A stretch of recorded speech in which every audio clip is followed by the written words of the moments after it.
Baog ka! Isang basurang walang silbi! Ang sigaw na pumatay sa aking kaluluwa. Habang nilalamon ng baha ang Maynila, itinapon ako ng sarili kong asawa sa gitna ng unos para palitan ng iba. Pero sa gitna ng kamatayan, isang kamay ang sumagip sa akin. Ang basurang itinapon nyo, babalik bilang reynang tatapos sa inyong kasaysayan. Handa na ba kayong harapin ang paghihiganti ng isang pusong binuo mula sa sining? Makakaya nyo bang tignan ang aking tagumpay habang kayo ay nalulunod sa sarili ninyong kasalanan? Huwag mo nang ituloy ang pagluluto, Maribel. Isang malaking pag-aaksaya lamang ang bawat patak ng pagkaing iyan sa aming kusina, gaya ng pagiging aksaya ng espasyo mo sa bahay na ito. Ang boses ni Doña Imelda ay parang talim ng balisong na humiwa sa katahimikan ng kusina. Bitbit ng matanda ang isang kulay abong sobre. Ang kanyang mukha ay puno ng pandidiri habang nakatingin sa kanyang menudensya. Si Maribel, na noon ay abala sa pagtitimpla ng paboritong sinigang na hipon ni Ricardo, ay napatigil. Hawak pa niya ang sandok at ang mainit na singaw ng sabaw ay humahalimuyak sa hangin. Ang samyo ng pagmamahal na 3 taon niyang tapat na inihahain. Maingat niyang ibinaba ang sandok, ang kanyang mga kamay na may mga pasong nakuha sa paglilingkod sa pamilyang ito ay nanginginig ng bahagya. Mama, luluto na po ito. Parating na si Ricardo. Alam niyo namang paborito niya ang luto ko kapag umuulan ng malakas sa labas. Malumanay na sagot ni Maribel, pilit ng ngumingiti, kahit pa ang dibdib niya ay nagsisimula ng kumaba. Sa labas, ang hangin ay humahampas na sa mga bintana. Hudyat ng papalapit na hagupit ng bagyo, isang mapait na tawa ang kumawala sa mga labi ni Doña Imelda. Inilapag niya ang sobre sa ibabaw ng marmol na counter, malapit sa mga hiniwang gulay. Iyan na lang ba ang kaya mong ibigay? Pagkain? Maribel, 3 taon na.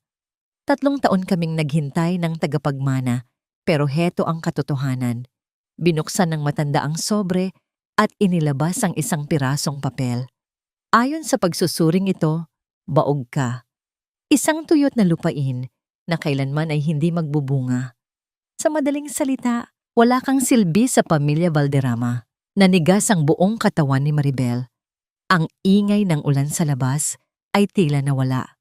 Napalitan ng isang nakabibinging ugong sa loob ng kanyang mga tainga.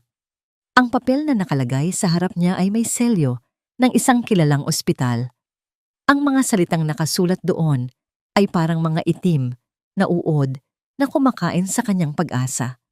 Eksaktong bumukas ang pinto ng kusina at pumasok si Ricardo. Ang kanyang mamahaling Amerikana ay basa ng ulan. Ang kanyang mukha ay madilim at walang bakas ng init. Agad na lumapit si Maribel sa kanya. Ang mga mata ay nagsusumamo. Ricardo, sabihin mong hindi ito totoo. Sabihin mong hindi mo ako itataboy dahil lang dito. Mahal mo ako, di ba? Maghahanap tayo ng ibang paraan. Ang boses ni Maribel ay basag, parang isang basong dahan-dahang nagkakaroon ng lamat. Ngunit hindi tumingin si Ricardo sa kanya. Inayos nito ang kanyang kurbata at tumitig sa kawalan. Sinabi na ni Mama ang lahat, Maribel. Hindi ko kayang isakripisyo ang pangalan ng aming pamilya para sa isang babaeng hindi kayang magbigay ng anak. Nakapagpasya na kami. Ipinahanda ko na ang mga gamit mo sa labas. Ang mga salitang yon ay mas masakit pa kaysa sa anumang sampal. Ang puso ni Maribel ay parang isang pirasong papel na pinunit-punit at itinapon sa apoy. Ang lalaking pinangakuan niyang mamahalin hanggang sa huling hininga. Ang lalaking pinagsilbihan niya nang higit pa sa kanyang sarili ay nakatayo sa harap niya na parang isang estranghero.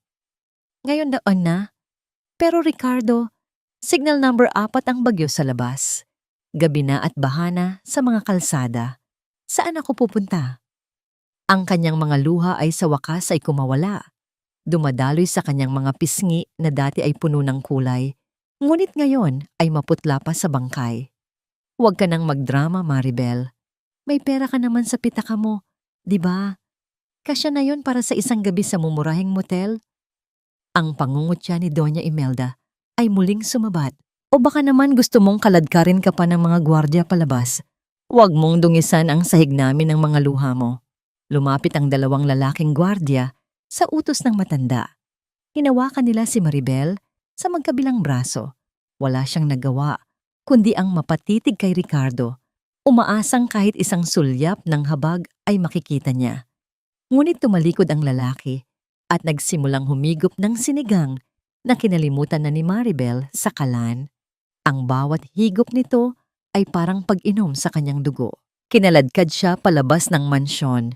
Nang bumukas ang malaking pinto ng Forbes Park, ang malakas na hangin at malamig na ulan ay agad na sumalubong sa kanyang manipis na katawan. Itinapon ang kanyang maliit na maleta sa putikan. Kasunod ang marahas na pagsasara ng pinto na tila naghihiwalay sa dalawang mundo. Nakatayo si Maribel sa gitna ng dilim. Ang tubig ay hanggang alak-alakan na niya. Ang kidlat ay gumuhit sa langit, pansamantalang nagbibigay ng liwanag sa kanyang nag-iisang figura na nakaluhod sa basang semento. Ang kanyang mga kamay ay mahigpit na nakakapit sa kanyang dibdib. Sinusubukang pigilan ang pagkawala ng kanyang hininga. Bakit ang pag-ibig na itinayo sa loob ng maraming taon ay kayang gumuho sa loob lamang ng ilang minuto? Saan ba napupunta ang mga pusong itinapon na parang basura sa gitna ng unos, habang ang mga taong nangako ng proteksyon ang siya pang nagtulak sa'yo sa bingit ng kamatayan? Tatasa! Ang dilim ay tila naging isang malapot na likido na unti-unting lumulunod sa huling malay ni Maribel. Ang bawat patak ng ulan ay naramdaman niya bilang mga karayom na tumutusok sa kanyang nanlalamig na balat. Habang ang baha ay patuloy na umaakyat sa kanyang katawan, ang tanging naiisip niya ay ang mukha ni Ricardo, ang mukha ng lalaking hinayaan siyang mamatay sa gitna ng kalsada. Ngunit sa sandaling ang kanyang mga mata ay tuluyan ng bibigay sa kawalan. Isang malakas na liwanag ang bumasag sa kadiliman. Naramdaman niya ang isang pares ng matitigas at mainit na mga braso na bumuhat sa kanya mula sa putikan. Ang huling narinig niya bago ang lahat ay maglaho ay ang isang malalim at baritono na boses. Puno ng awtoridad, ngunit may bahid ng pag-aalala. Huwag kang bibitaw. Hindi pa ito ang huli mong hininga. Nagising si Maribel sa isang silid na hindi pamilyar sa kanya. Ang hangin ay amoy lavender at sandalwood. Isang malaking kaibahan sa amoy ng ulan at estero na huli niyang natandaan. Ang kumot na nakabalot sa kanya ay gawa sa pinakamalambot na seda, at ang init na nagmumula sa fireplace sa gilid ay dahan-dahang nagpapatunaw sa yelo sa kanyang mga buto. Dahan-dahan siyang naupo. Iniinda ang kirot sa kanyang bawat kasukasuan. Sa isang malapad na upuan, sa tapat ng kama, isang lalaki ang nakaupo habang nagbabasa ng isang makapal na libro. Nakasuot ito ng salamin at ang kanyang itim na buhok ay maayos na nakasuklay pabalik. Siya si Lorenzo, isang lalaking ang presensya ay tila bumabalot sa buong silid ng isang uri ng kapangyarihan na hindi nakakatakot, kundi nakakakalma. Gising ka na pala, wika ni Lorenzo, nang hindi inaalis ang tingin sa libro. Isinara niya ito ng dahan-dahan at tumingin kay Maribel. Ang kanyang mga mata ay tila nakakakita hanggang sa kailaliman ng kaluluwa. "You've been asleep for 2 days," ang sabi ng doktor. "Muntik ka nang makuha ng pneumonia. You're lucky, Maribel." Nagulat si Maribel nang marinig ang kanyang pangalan mula sa isang estranghero. "Paano niyo nalaman ang pangalan ko? Sino kayo? Bakit niyo ako tinulungan?" Itinuro ni Lorenzo ang maliit at basang bag ni Maribel na nakalagay sa ibabaw ng mesa. Nasa loob ang ID mo at ang notebook mo. Kinuha ni Lorenzo ang maliit na notebook na punong-puno ng mga guhit at sketsa ng mga luma at sirang kagamitan, pati na rin ang mga detalyadong pag-aaral ng mga kulay. "This caught my attention.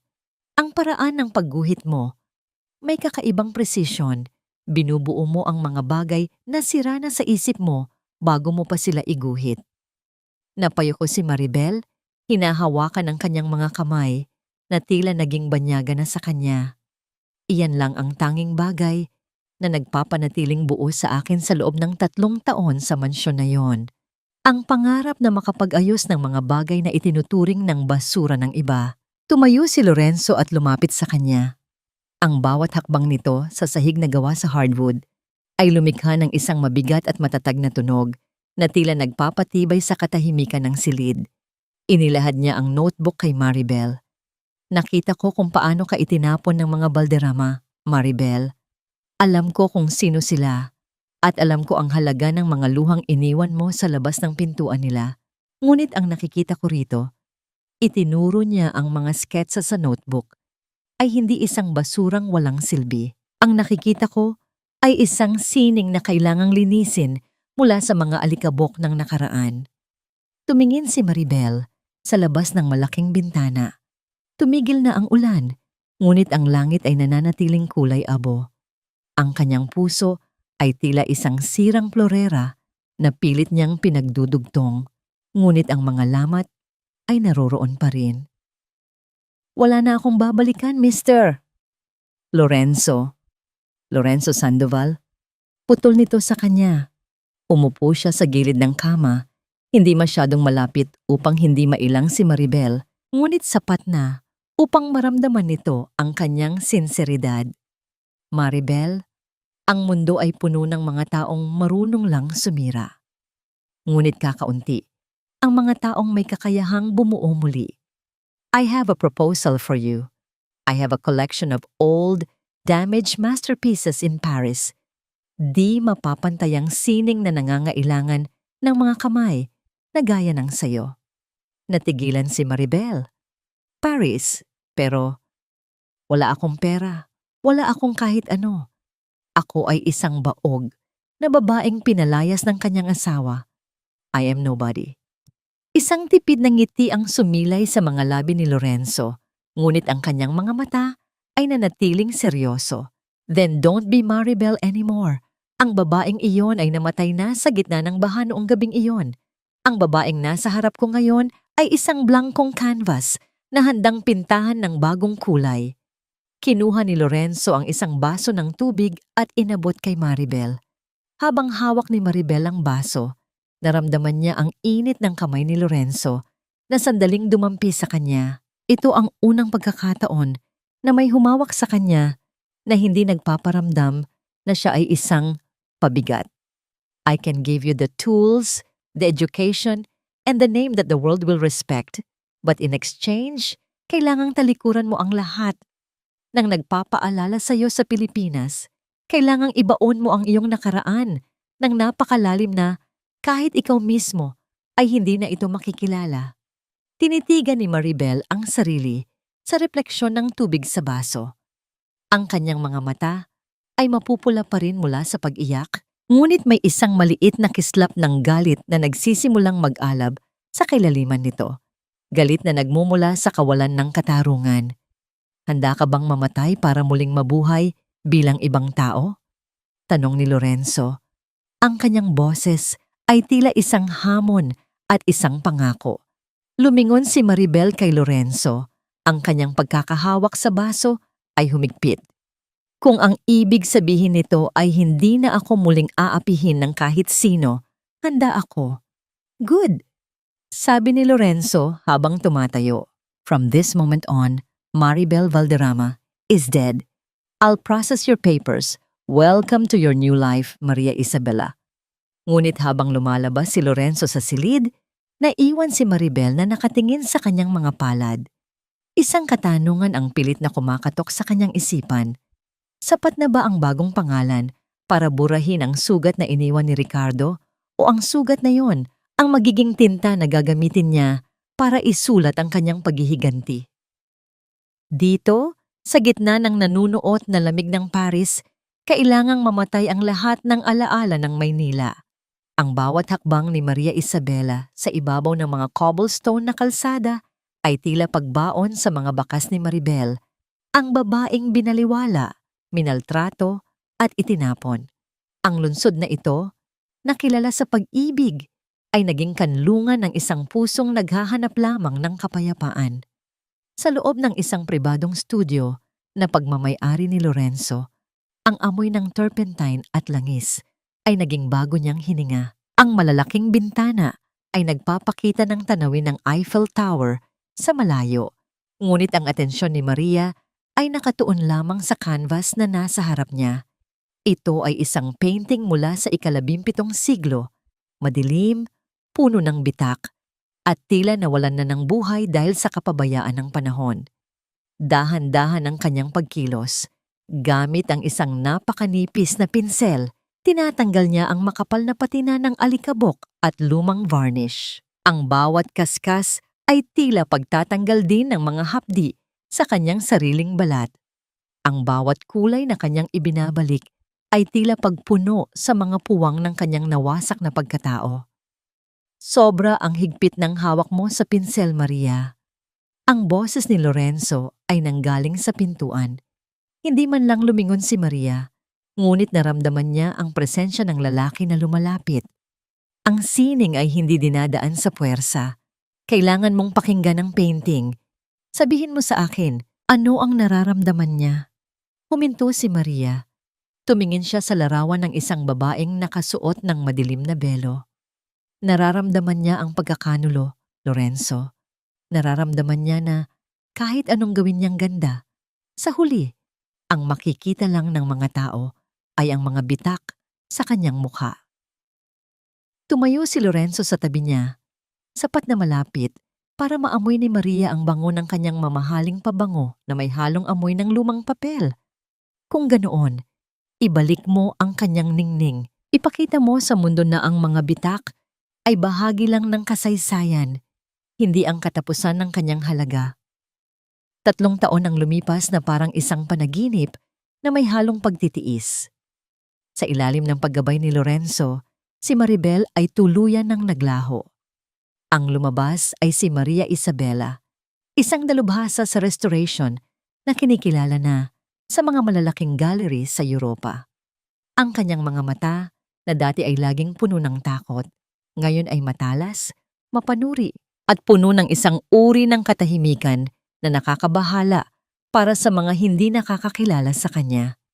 Isang gabi, habang nag-aayos sila ng mga dokumento para sa isang darating na exhibit sa Louvre, iniabot ni Lorenzo ang isang manipis na folder kay Maria. "I think you're ready to see this." Binuksan ni Maria ang folder. Doon, nakita niya ang mga clipping ng balita mula sa Pilipinas.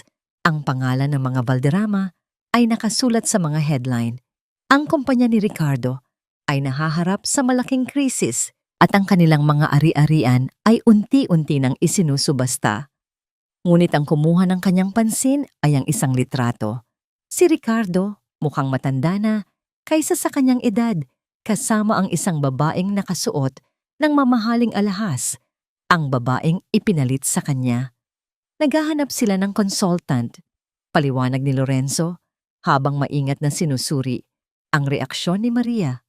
Ang natitirang kayamanan ng pamilya nila ay ang kanilang koleksyon ng sining, particular na ang The Weeping Madonna na pag-aari ng mga ninuno ni Ricardo. Pero ang painting na yon ay mabilis na nabubulok. If they don't restore it, they lose everything. Naramdaman ni Maria ang isang pamilyar na kirot sa kanyang puson, hindi dahil sa pag-ibig, kundi dahil sa alaala ng kawalan ng katarungan. Naalala niya kung paano siya itinapon ni Ricardo habang kumakain ito ng sinigang na niluto niya. Naalala niya ang bawat insulto ni Doña Imelda. Gusto nilang kumuha ng pinakamagaling mula sa Paris. Pagpapatuloy ni Lorenzo. They requested for Maria Isabela. Hindi nila alam na ang babaeng binaliwala nila ang tanging may kakayahang magligtas sa kanila. Tinitigan ni Maria ang litrato ni Ricardo.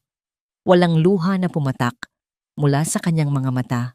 Sa halip, isang malamig na ngiti ang sumilay sa kanyang mga labi.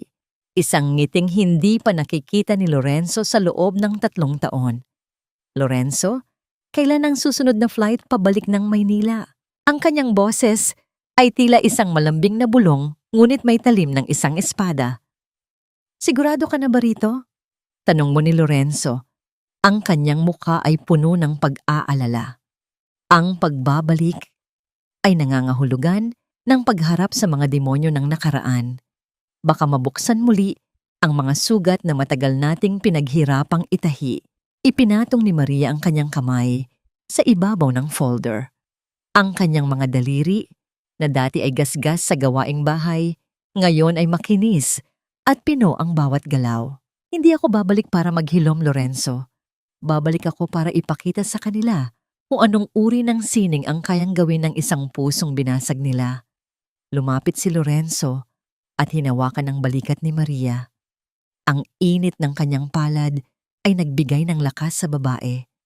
Ngunit ang kanyang mga susunod na salita ay nagdala ng isang bagong uri ng pangamba.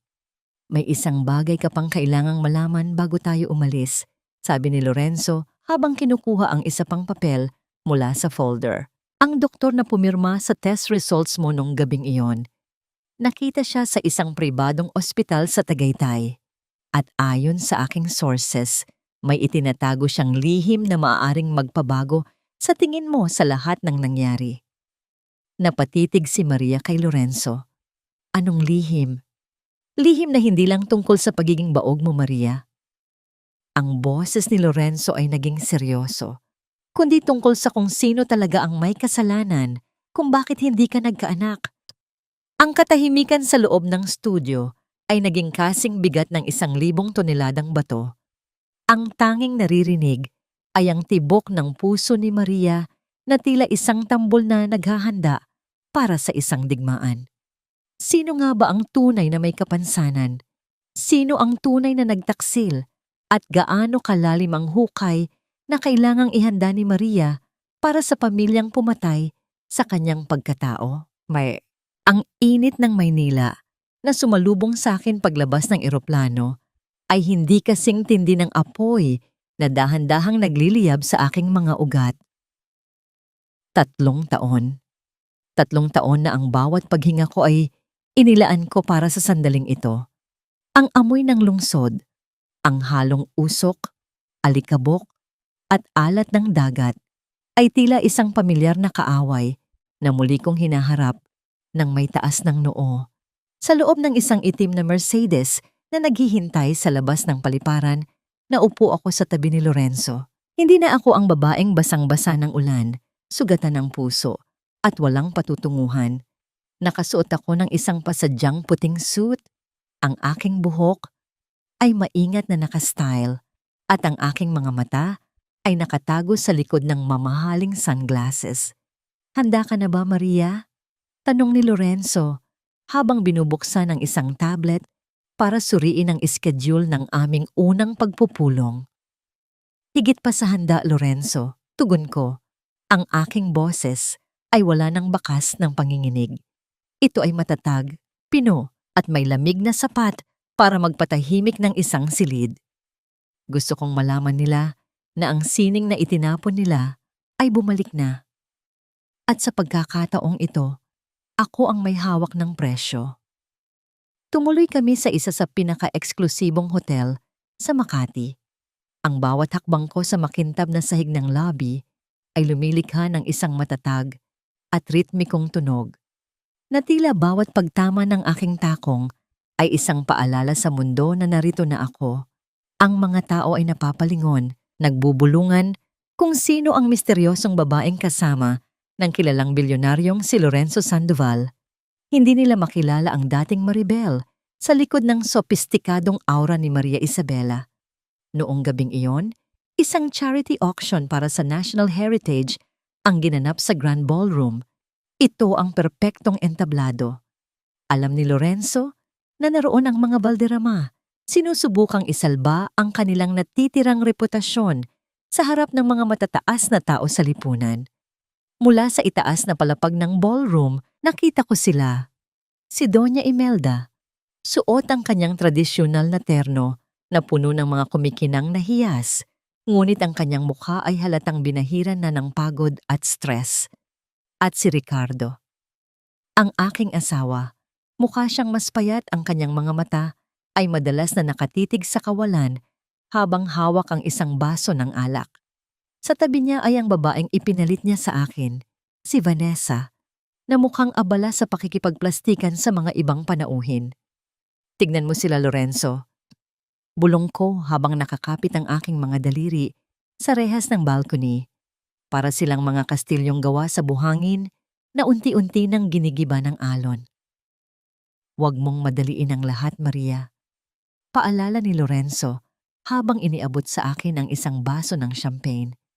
Ang pinakamasarap na paghihiganti ay ang pagpapakita sa kanila na hindi mo na sila kailangan para maging buo.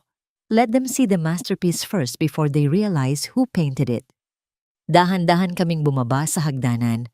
Ang lahat ng mata ay natuon sa amin nang ianunsyo ng MC ang pagdating ni Lorenzo Sandoval at ng kanyang espesyal na panauhin mula sa Paris, ang tanyag na art conservator na si Maria Isabela.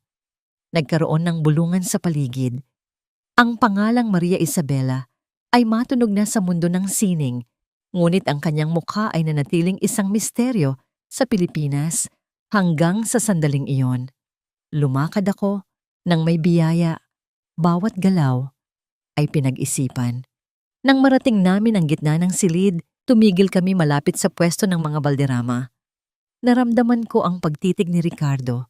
Isang malakas na tensyon ang namuo sa pagitan namin kahit hindi ko pa siya direktang tinitignan. Ramdam ko ang kanyang pagkalito, ang kanyang pagkagulat. Lumapit ang isang kilalang kolektor para batiin kami.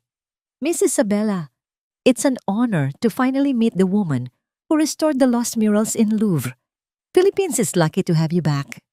The honor is mine, sagot ko sa wikang English. Ang aking accent ay Pino at tila musika sa pandinig. I'm looking forward to helping my home country preserve its dying legacies. Sa sandaling iyon, sadyang lumingon ako sa direksyon ni Ricardo. Ang aming mga mata ay nagtagpo. Nakita ko ang panlalaki ng kanyang mga mata, ang pagbitaw niya sa kanyang baso na halos mahulog sa sahig kung hindi niya lang ito agad na nahawakan ng mahigpit. Ang kanyang muka ay naging maputla, tila nakakita ng isang multo sa gitna ng liwanag. Maribel? Ang pabulong na tanong na lumabas sa kanyang mga labi.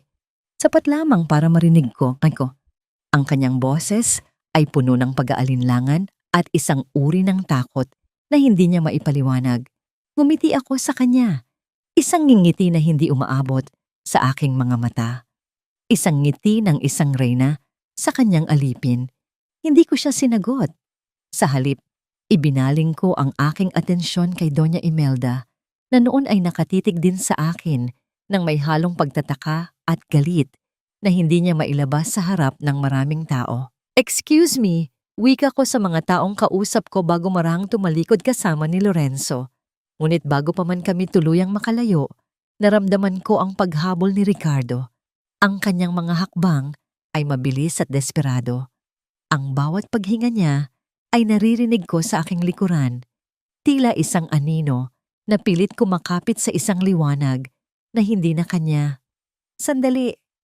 Maria, Miss Isabella, tawag niya. Ang kanyang boses ay nanginginig na sa harap ng publiko. Huminto ako, ngunit hindi ako lumingon. Hinayaan ko siyang maramdaman ang bigat ng aking katahimikan.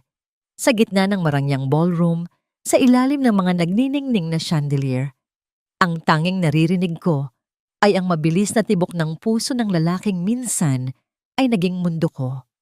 Ang lalaking ngayon ay wala ng iba, kundi isang mantsa sa aking nakaraan. May kailangan ba kayo, Mr. Valderrama? Pagkatatanong ko habang dahan-dahang lumingon, ang aking mukha ay tila isang perpektong eskultura na walang anumang emosyon. Maribel, ikaw ba talaga yan? Huwag mo akong paglaruan. Alam kong ikaw yan. Ang boses ni Ricardo ay puno ng desperasyon. Isang tunog na hindi ko akalaing maririnig ko mula sa lalaking buong pagmamalaking nagtaboy sa akin sa gitna ng baha. Nakatayo siya sa harap ko, ang kanyang mga kamay ay tila gustong humawak sa aking braso, ngunit natitigilan siya sa lamig ng aking mga mata. Ang bango ng kanyang alak ay humahalo sa amoy ng mamahaling wax ng sahig, isang amoy na dati ay nagbibigay sa akin ng kaba, pero ngayon ay nagbibigay na lamang ng pandidiri. Dahan-dahan kong inayos ang aking puting suit, ang aking mga daliri ay dumaan sa makinis na tela bago ko siya hinarap ng buong buo. Sa aking likuran, naramdaman ko ang matatag na presensya ni Lorenzo. Ang kanyang kamay ay magaan na nakapatong sa ibabang bahagi ng aking likod. Isang tahimik na paalala na hindi na ako nag-iisa. "I'm sorry, Mr. Valderrama, but you must be mistaken." Ang sagot ko. Ang boses ko ay kasing pino ng telang seda, ngunit kasing lamig ng yelo sa Paris. "My name is Maria Isabella, and unless we have met in the galleries of Europe, I don't believe we have been introduced." Hindi. Hindi ako pwedeng magkamali. Ang mga mata mo. Ang paraan ng pagtayo mo. Umakto si Ricardo na parang mawawalan ng balanse. Ang kanyang mukha na dati ay puno ng yabang, ngayon ay tila isang gusot na papel na pilit inaayos. "Maribel, 3 taon kitang hinanap pagkatapos ng gabing iyon. I made a mistake, I know. Pero bakit ka nagpapanggap na ibang tao?" Isang mapait na tawa ang muntik nang kumawala sa aking lalamunan, ngunit pinigilan ko ito. Sa halip, tinitigan ko siya ng diretso. "Mr. Valderrama, if you're looking for someone from your past, I suggest you look for her in the place where you left her. I am here for business, not for your delusions." "Ricardo, what is taking you so long? Sino ba ang kinakausap mo?" Ang matinis na boses ni Vanessa ay pumutol sa usapan. Humakbang siya palapit. Ang kanyang sapatos ay lumikha ng mabilis at matutulis na tunog sa sahig.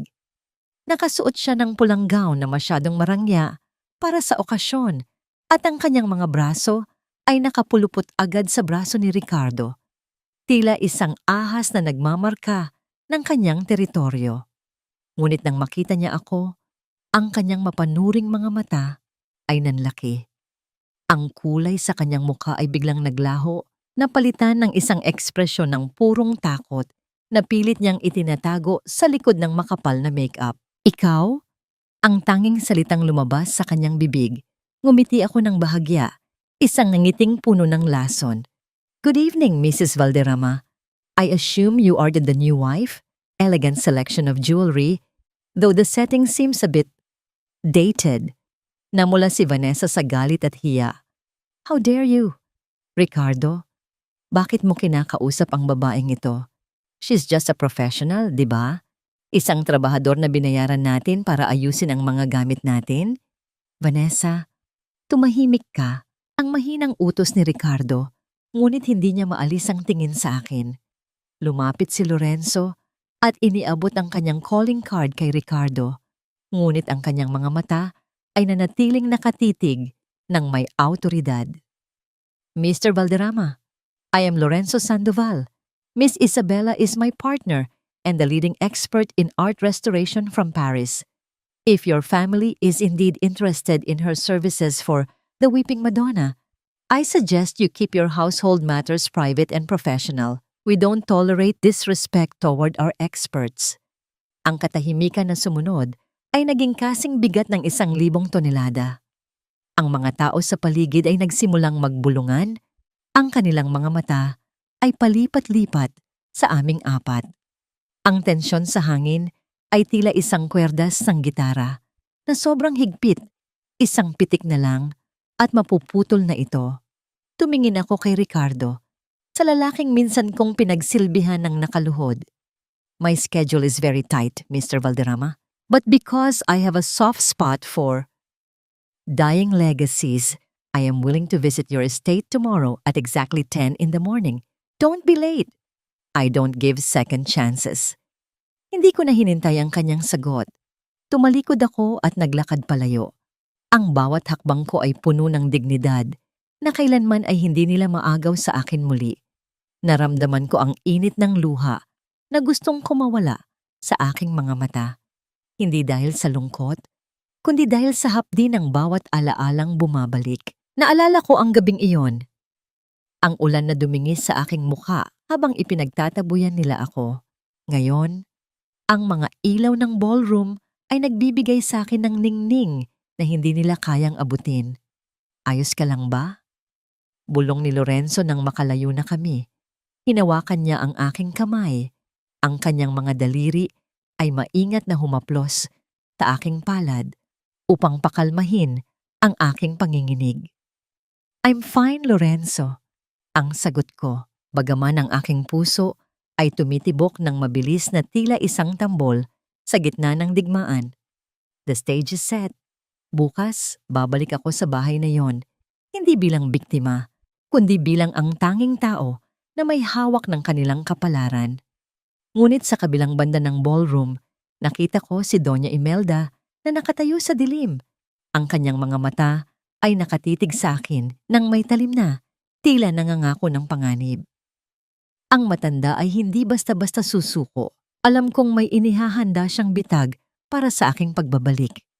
Ang bawat pag-ikot ng gulong ng aming sasakyan sa sementadong daan ng Forbes Park ay tila paghagupit sa aking mga alaala. Noong gabing iyon, kinaladkad ako sa kalsadang ito habang ang ulan ay nagtatangkang burahin ang aking pagkatao. Ngunit ngayon, ang malaking bakal na pinto ng mansyon ng mga Valderrama ay kusang bumubukas para sa akin, hindi bilang isang asawang itinataboy, kundi bilang isang panauhing hindi nila kayang mawala. Nang huminto ang sasakyan, ang mga kasambahay ay nakapila na sa labas. Namukhaan ko ang ilan sa kanila. Si Aling Rosa, na dati ay palihim na nagbibigay sa akin ng tinapay, at si Turing na laging nakayuko. Nakita ko ang panlalaki ng kanilang mga mata nang bumaba ako sa sasakyan. Ang bawat pagtama ng aking takong sa marmol na hagdanan ay lumilikha ng isang matatag at ritmikong tunog. Isang musika ng pagbabalik na puno ng kapangyarihan. Welcome to our home, Miss Isabella. Ang bati ni Ricardo na naghihintay sa pintuan. Nakasuot siya ng polo na tila pinilit plansahin ng maayos, ngunit ang kanyang mga mata ay halatang walang tulog. Pumasok ako sa loob nang hindi siya tinitignan ng matagal. Ang amoy ng mansyon ay nananatiling pareho. Amoy ng mamahaling floor wax, mga tuyong bulaklak, at ang nakakasuffocate na hangin ng isang pamilyang nabubulok mula sa loob. Dumiretso kami sa malawak na sala kung saan nakaupo si Doña Imelda na tila isang reynang nawawalan na ng trono. So you are the famous restorer. Ang bati ng matanda, ang kanyang boses ay puno pa rin ng pait. I hope your scales are as expensive as your reputation dahil hindi kami tumatanggap ng mediocrity sa bahay na ito. Huwag kayong mag-alala, Doña Imelda. Sagot ko habang dahan-dahang tinatanggal ang aking gloves. I only restore what is worth saving. Ang tanong ay kung ang inyong koleksyon ay karapat-dapat pa ba sa aking oras. Eksaktong dumating si Vanessa bitbit ang isang tray ng tsa. Ngunit sa taranta niya nang makita ako, bahagyang gumumaralgal ang mga tasa sa tray, lumilikha ng isang matinis at nakakairitang tunog ng porselana. Dahan-dahan ka naman, Vanessa. Napakawalang kwenta mo talagang kumilos. Ang bulyaw ni Doña Imelda sa kanyang bagong menudensya. 3 taon ka na rito, pero para ka pa rin katulong na bago sa trabaho. Mag-ayos ka. Nakita ko ang panginginig ng mga balikat ni Vanessa. Ang babaeng dati ay puno ng yabang dahil siya ang lihim ni Ricardo. Ngayon ay tikom ang bibig at tinitiis ang bawat insulto ng matanda. Isang pamilyar na eksena. Ang biktima ay napalitan lang, pero ang nang-aapi ay nananatiling pareho. Ngunit wala akong naramdamang awa. Ang bawat luhang dumadaloy sa pisngi ni Vanessa ay tila isang bayad sa mga luhang ibinuhos ko noon. Ipinahanda ko na ang The Weeping Madonna sa library, singit ni Ricardo, halatang gustong umiwas sa eksena. Sumunod kami sa library. Doon, sa gitna ng silid, nakasampay ang isang malaking painting. Ang imahe ng birhen na lumuluha ay halos hindi na makilala dahil sa kapal ng amag at mga bitak sa pintura. Nilapitan ko ito nang may pag-iingat. Inilabas ko ang aking magnifying glass. Ang bawat galaw ko ay pinapanood nila nang may pag-asa at kaba. this is bad. Bulong ko, habang hinahaplos ang gilid ng frame na gawa sa inukit na nara. Ang dumi ay hindi lang nasa ibabaw. Nanunuot na ito sa pinakahibla ng canvas, parang ang pamilyang ito. Ang pagkabulok ay nagsisimula sa kailaliman. Can you fix it? Tanong ni Ricardo. Ang kanyang boses ay puno ng desperasyon. Kailangan namin itong maibenta sa National Museum sa loob ng 1 buwan. Ito na lang ang natitirang paraan para maisalba ang aming mga utang. Tumingin ako sa kanya at sa isang sandali, hinayaan kong makita niya ang galit sa aking mga mata bago ko ito mabilis na itinago. I can fix the painting, Mr. Valderrama, pero ang presyo ko ay hindi lang pera. Anong ibig mong sabihin? Tanong ni Doña Imelda, nakakarating lang sa pintuan. Kailangan kong manatili rito sa mansyon habang ginagawa ang trabaho. 8 hours a day at gusto ko, ang lahat ng kailangan ko ay ihanda ni Vanessa. Siya ang magsisilbing assistant ko. Ang aking mungkahi ay tila isang bomba na sumabog sa loob ng silid. What? Ako? Magsisilbi sa kanya?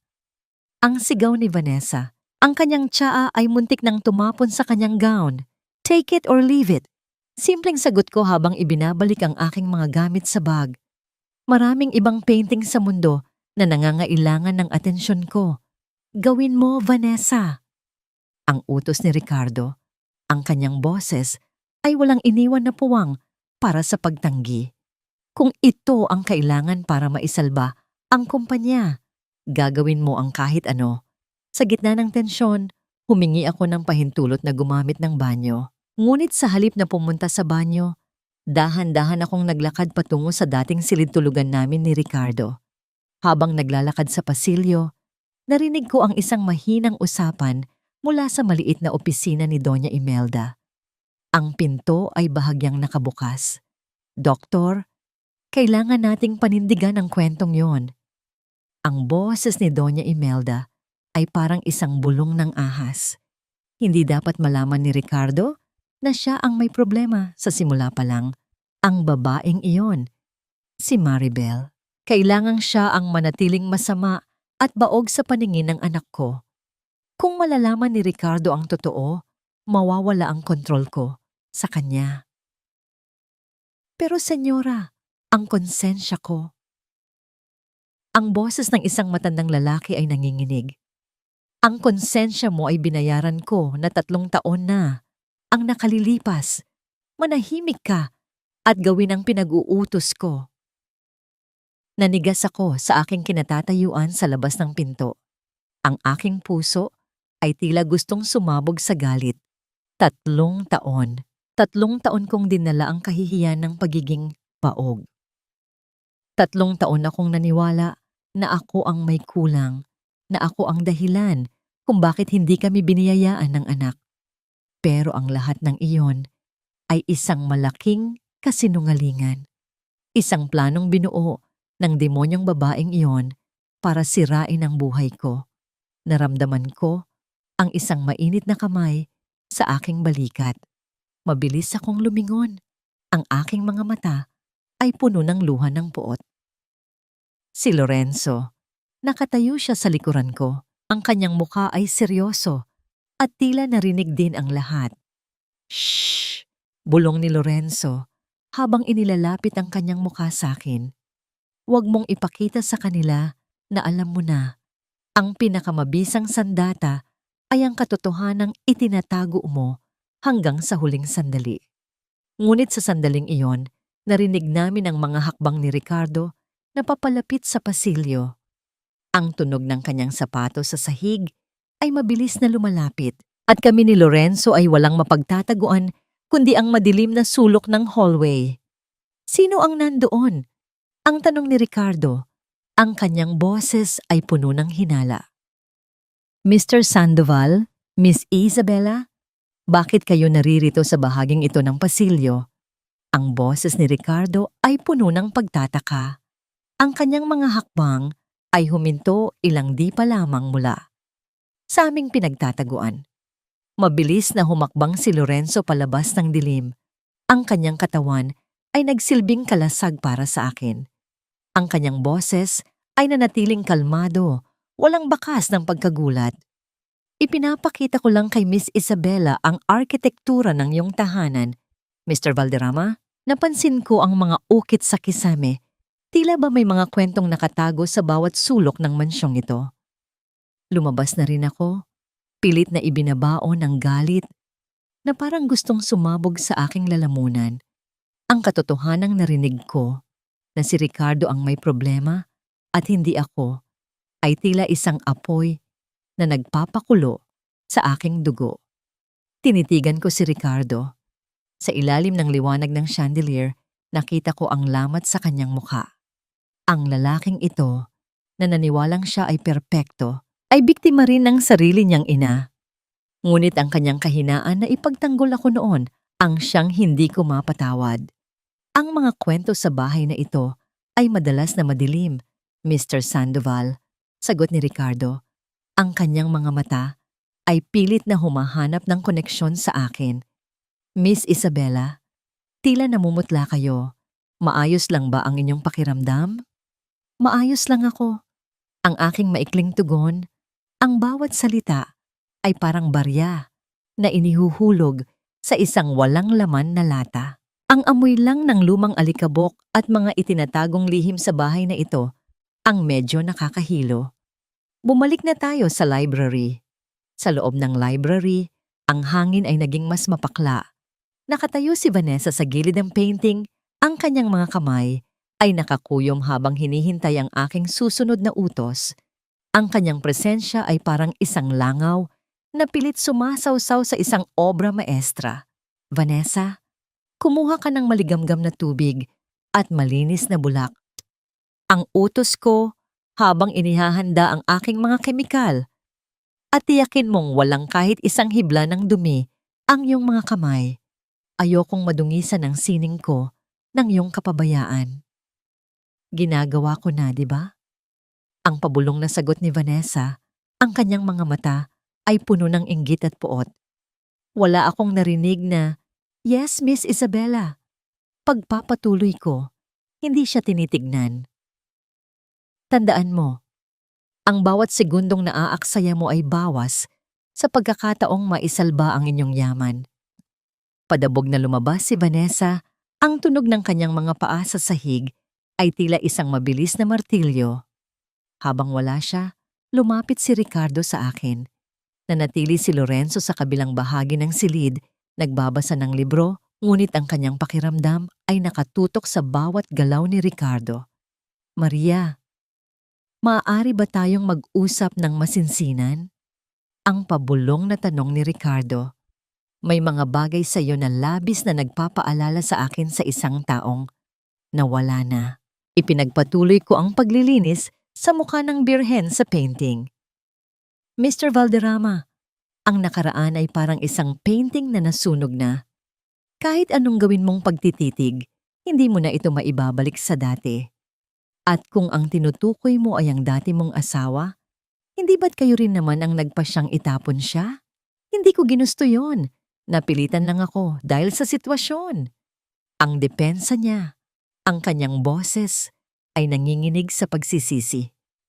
Kung alam ko lang na magiging ganito ang lahat. Ang kung alam ko lang ay ang pinakawalang kwentang salita sa mundo. Putol ko sa kanya. "Vanessa, nasaan na ang tubig?" Pumasok si Vanessa bitbit ang mangkok ng tubig. Dahil sa taranta at galit, natisod siya sa gilid ng alpombra. Ang tubig ay tumalsik sa sahig, muntik nang umabot sa paanan ng painting. Ang tunog ng pagbagsak ng mangkok ay umalingaw-ngaw sa buong silid, kasunod ang nakabibinging katahimikan. "Napakalampa mo talaga." Ang sigaw ni Ricardo kay Vanessa, ang kanyang galit na hindi niya maibuhos sa akin, ay sa babae niya itinuon. "Wala ka na ngang silbi sa bahay na ito. Pati ba naman simpleng utos hindi mo magawa?" Napaupo si Vanessa sa sahig. Ang kanyang mga luha ay nagsimulang dumaloy, dumingis, sa kanyang mamahaling make-up. Tumingin siya sa akin at nakita ko ang purong pagkamuhi sa kanyang mga mata. Sa sandaling iyon, Alam kong gagawa siya ng paraan para sirain ako. Linisin mo yan, ang malamig kong utos kay Vanessa. At pagkatapos, ihanda mo ang aking mga brushes, isa-isa. Lumipas ang ilang oras ng matinding pagtatrabaho. Nang matapos ang araw iniligpit ko ang aking mga gamit sa aking itim na leather case. Ngunit sa aking pagmamadali, hindi ko napansin na may isang maliit na bagay na nahulog mula sa aking bulsa, ang aking lumang singsing sa kasal na palagi kong dala bilang paalala ng aking hapdi. Nang makaalis na kami ni Lorenzo, bumalik si Ricardo sa library para tingnan ang progreso ng painting. Ang kanyang mga mata ay napadpad sa ilalim ng lamesa kung saan may isang bagay na kumikinang sa ilalim ng ilaw. Dahan-dahan niyang pinulot ang bagay na yon. Ang kanyang paghinga ay biglang tumigil. Ang singsing na yon ay may ukit sa loob, R at M. Habang buhay, hindi ito maaari. Ang bulong ni Ricardo, ang kanyang mga kamay, ay nanginginig ng husto habang hawak ang singsing. Maribel, buhay ka. At ikaw, si Maria Isabela. Ngunit sa likod ng pintuan, nakikinig si Doña Imelda. Ang kanyang mukha ay naging kasing itim ng gabi. Ang lihim na pilit niyang itinago ay unti-unti nang nabubunyag at alam niyang kailangan niyang kumilos ng marahas bago pa tuluyang mawala ang lahat sa kanya. Ihanda mo ang pinakamatapang na alak, Vanessa. Ngayong gabi, hindi lang sining ang ibubunyag natin, kundi ang tunay na mukha ng multong ito na nagtatangkang sirain ang ating pamilya. Ang boses ni Doña Imelda ay kasing talim ng isang lumang gunting na pilit pumuputol sa katahimikan ng kanyang pribadong silid. Hawak niya ang isang litrato ni Maribel mula sa lumang album.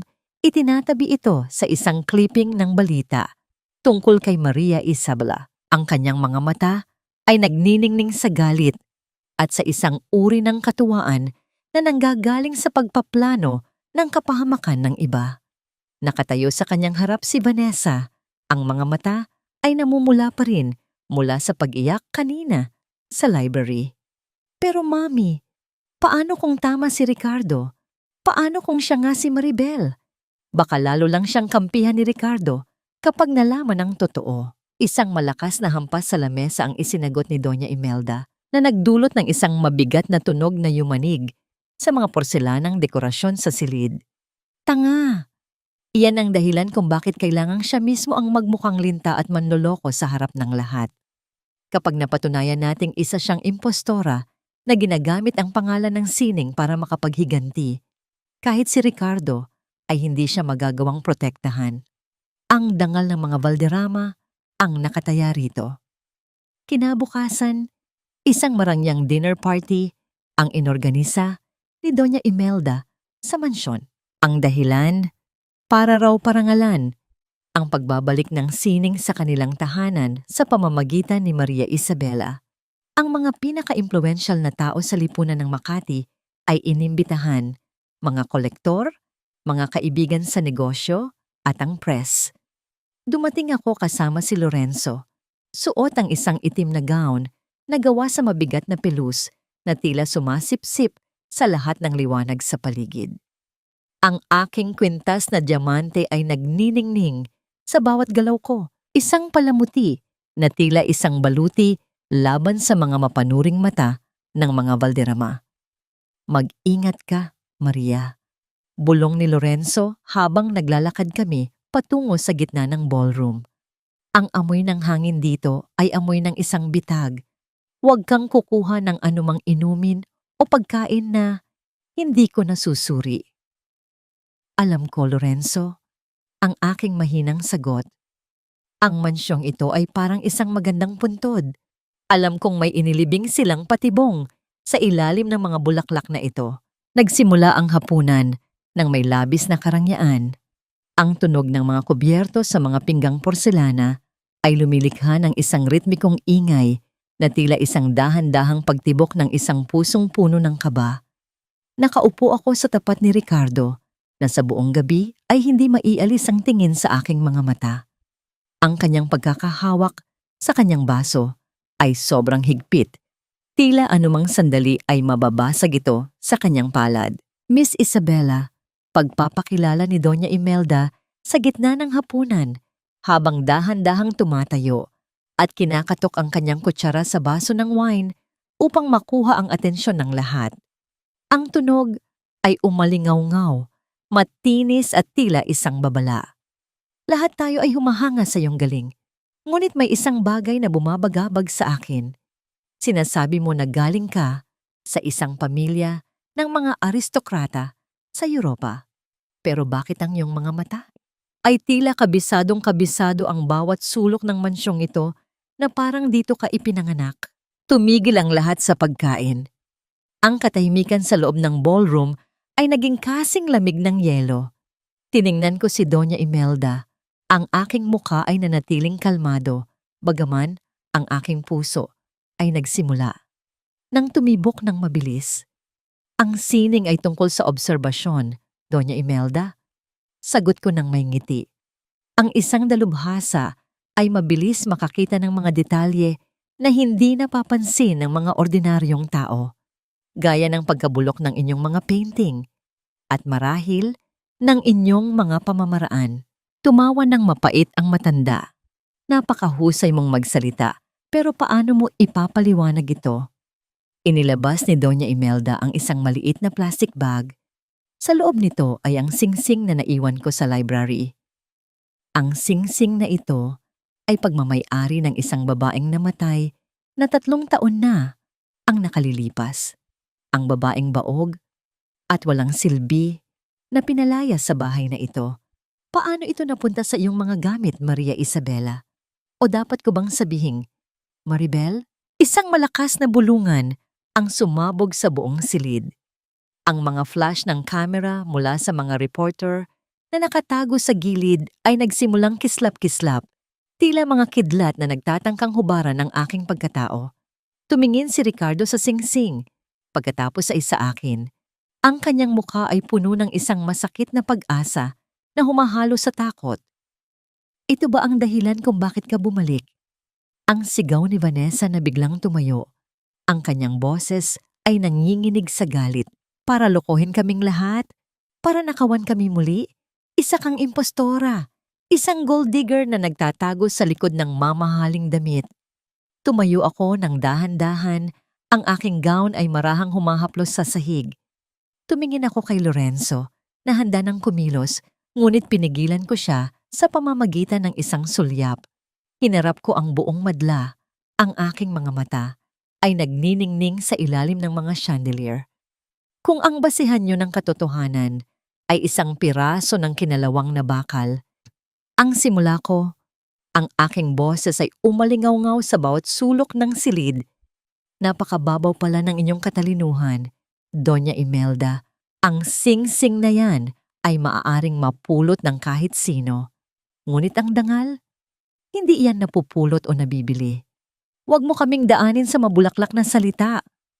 Ang sigaw ni Doña Imelda habang lumalapit sa akin. Ang kanyang daliri ay nakaturo sa aking mukha. I know who you really are. You are nothing but a ghost trying to haunt us. Security, ilabas ang babaeng ito. Isumbong siya sa pulis para sa fraud. Ngunit bago pa man makalapit ang mga gwardiya, isang matandang lalaki ang pumasok sa ballroom. Ang kanyang mga hakbang ay mabagal at mabigat. At ang bawat pagtama ng kanyang tungkod sa sahig ay lumilikha ng isang nakakikilabot na tunog ng katotohanan. Ang lalaki ay ang doktor na narinig kong kausap ni Doña Imelda noong nakaraang araw. Tumigil kayo. Ang paos na utos ng doktor, ang kanyang mga mata ay nakatitig kay Doña Imelda nang may halong pagsisisi at takot. Hindi na ako pwedeng manahimik.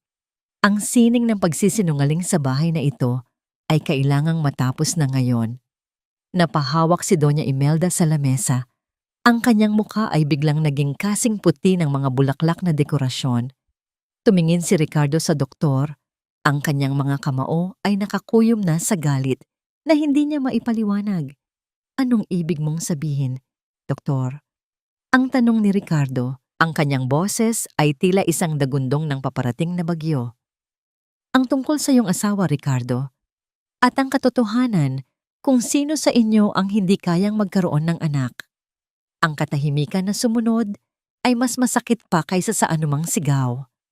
Tumingin ako kay Doña Imelda at nakita ko ang kanyang imperyo na unti-unti nang naglalaho sa hangin. Ngunit ang katanungan sa aking isipan ay nananatili. Handa na ba si Ricardo na harapin ang katotohanang ang sarili niyang ina ang pumatay sa aming kinabukasan? O mas pipiliin niyang manatiling bulag sa gitna ng nagbabagang katotohanan? 3 taon akong hindi makatulog, Senyora Imelda. Ang bawat sentimong ibinayad niyo sa akin ay tila mga tinik na tumutusok sa aking budhi sa tuwing naaalala ko ang gabing iyon. Ang boses ni Dr. Alcantara ay mahina ngunit bawat salita ay tila isang malakas na sampal na yumanig sa karangyaan ng ballroom. Ang mga bisita ay tila naging mga estatwa. Ang kanilang mga hawak na baso ng wine ay nanatili sa hangin. Takot na lumikha ng anumang ingay na sisira sa bigat ng sandaling iyon. Nakatayo si Doña Imelda sa dulo ng mahabang lamesa. Ang kanyang mga kamay ay mahigpit na nakakapit sa telang mantel hanggang sa mamuti ang kanyang mga buko-buko. Ang kanyang mukha na dati ay puno ng awtoridad, ngayon ay tila isang maskarang gawa sa plaster na unti-unti nang nagkakaroon ng malalalim na lamat. Doktor, baliw ka na! Siguro ay binayaran ka ng babaeng ito para siraan ang pamilya ko. Ang sigaw ni Doña Imelda, ngunit ang panginginig ng kanyang boses ay hindi niya maitago. Security! Bakit hinahayaan niyo ang estrangherong ito na maghasik ng kaguluhan? Ilabas siya. Ngunit walang gumalaw sa mga gwardiya. Ang lahat ay nakatitig kay Ricardo, na ngayon ay dahan-dahang tumatayo. Ang kanyang mukha ay blangko, isang uri ng katahimikan, bago ang isang malakas na pagsabog. Tumingin siya sa doktor, ang kanyang mga mata ay naghahanap ng kahit anong senyales na ito ay isang masamang panaginip lamang. Anong katotohanan ang sinasabi mo, Dr. Alcantara? Ang tanong ni Ricardo, ang boses niya ay malalim at puno ng panganib. Anong tungkol sa asawa ko? Huminga ng malalim ang doktor at inilabas ang isang dilaw na papel mula sa kanyang bulsa. Ito ang orihinal na laboratory result ni Maribel. 3 taon na ang nakalilipas. Siya ay malusog. Walang anumang problema sa kanyang sinapupunan. Ang resultang ipinakita sa inyo, ang nagsasabing baog siya, ay isang pekeng dokumento na ipinagawa sa akin ng iyong ina. Isang samang singhap ng pagkagulat ang narinig mula sa mga panauhin. Tumingin si Ricardo sa kanyang ina. Ang kanyang mga mata ay puno ng hindi makapaniwalang sakit. Ngunit hindi pa doon nagtatapos ang lahat. At may isa pang bagay na kailangan mong malaman, Ricardo. Pagpapatuloy ng doktor, ang kanyang boses ay puno ng pagsisisi. Hindi si Maribel ang dahilan kung bakit hindi kayo magkaanak. Ikaw ang may mababang sperm count ayon sa tests mo noong panahong yon. Ang iyong ina ang nag-utos na baligtarin ang lahat. Ginawa niyang biktima si Maribel para protektahan ang iyong ego at ang pangalan ng mga Valderrama. Ang katahimikan na sumunod ay naging kasing bigat ng 1,000 toneladang bato. Ang tunog ng ulan sa labas ay tila naging mas malakas, humahampas sa mga bintana na parang gustong pumasok at hugasan ang lahat ng kasalanan sa loob ng silid. Naramdaman ko ang bawat pintig ng aking puso sa aking lalamunan. 3 taon ng pangungutya, 3 taon ng pakiramdam na ako ay isang depektibong babae ay biglang naglaho. Ngunit ang kapalit nito ay ang isang matinding hapdi. Ang malamang, ang taong pinagkatiwalaan ko ay ang siya palang pumatay sa aking dangal. Mama, totoo ba ito? Ang tanong ni Ricardo, ang kanyang boses ay tila isang bata na nawawala sa gitna ng dilim. Itinapon ko ang asawa ko. Iniwan ko si Maribel sa gitna ng baha dahil sa kasinungalingan mo. Ginawa ko lang yon para sa'yo, Ricardo. Ang sigaw ni Doña Imelda, ang kanyang desperasyon ay tuluyan ng lumabas. Hindi karapat-dapat ang babaeng yon sa ating pamilya. Kailangan mo ng isang babaeng may pangalan, hindi isang ulilang katulad niya. Ang kasinungalingan ay para sa ikabubuti mo. Isang malakas na tunog ng pagbagsak ng silya ang bumasag sa usapan. Tumayo si Ricardo, ang kanyang mga kamao ay nakakuyom hanggang sa lumabas ang kanyang mga ugat sa braso. Tumingin siya kay Vanessa, na ngayon ay nakayuko at nanginginig sa takot. At ikaw, alam mo rin ba ito? Ang tanong ni Ricardo kay Vanessa. Ricardo, mahal kita, hindi yun importante. Ang pagsusumamo ni Vanessa, ngunit hindi siya natapos ng itaas ni Ricardo ang kanyang kamay upang patahimikin ito. Dahan-dahang lumingon sa akin si Ricardo. Ang kanyang mga mata ay puno ng luha. Ang kanyang buong pagkatao ay tila gumuho sa harap ko. Maribel, patawarin mo ako. Hindi ko alam. Maria, Maribel. Lumapit siya sa akin. Ang kanyang mga hakbang ay gumaralgal sa makintab na sahig. Tila gusto niyang hawakan ang aking mga kamay. Tila gusto niyang bawiin ang lahat ng sakit na idinulot niya. Ngunit bago pa man niya ako mahawakan, humakbang si Lorenzo sa pagitan namin. Ang presensya ni Lorenzo ay tila isang pader ng yelo na humaharang sa anumang init ng pagsisisi ni Ricardo. Huwag mo siyang hawakan, Mr. Valderrama. Ang malamig na utos ni Lorenzo. Ang babaeng nasa harap mo ay hindi ang asawang itinapon mo sa putikan. Siya si Maria Isabela. At ang sining na sinira nyo ay hindi na muling mabubuo ng inyong mga luha. Tinitigan ko si Ricardo nang diretso sa kanyang mga mata. Wala akong naramdamang saya sa kanyang pagdurusa. Ang tanging naramdaman ko ay isang malalim na pagkapagod. Ang paghihiganti ay hindi pala amoy rosas. Amoy ito ng lumang alikabok at mga pusong hindi na marunong magmahal. The truth is a masterpiece, Ricardo. Ang mahina kong sabi. Ang aking boses ay umalingaw-ngaw sa tahimik na ballroom. But like a ruined painting, sometimes you realize its beauty only when it's too late to restore. Tinalikuran ko sila. Ang bawat hakbang ko palayo sa lamesa ay tila pagtanggal ng mga tanikala na 3 taon kong dinala. Narinig ko ang pagbagsak ni Ricardo sa kanyang tuhod sa sahig. Ang tunog ng kanyang paghagulgol ay humalo sa ingay ng bagyo sa labas. Narinig ko rin ang huling sigaw ni Doña Imelda na pilit itinatanggi ang katotohanan. Ngunit ang kanyang boses ay tila isang anino na lamang na nawawala sa liwanag. Nang makalabas kami ni Lorenzo sa mansyon, ang malamig na hangin ng gabi ay humalik sa aking mukha. Isang malalim na hininga ang pinakawalan ko. Isang hininga na tila nagmula sa kailaliman ng aking kaluluwa. Tapos na, Maria. Bulong ni Lorenzo habang pinagbubuksan ako ng pinto ng sasakyan. Hindi pa, Lorenzo. Ang sagot ko habang nakatingin sa malaking mansyon na ngayon ay tila isang haunted house sa aking paningin. Ang katotohanan ay simula pa lang. Ngayon, kailangang makita ng buong mundo kung paano naglalaho ang isang imperyong itinayo sa mga kasinungalingan. Ngunit sa loob ng sasakyan, habang dahan-dahan kaming lumalayo, naramdaman ko ang isang pamilyar na bigat sa aking puson. Isang katanungan ang pilit na bumabagabag sa akin. Sapat na ba ang katotohanan para mapunan ng puwang sa aking puso?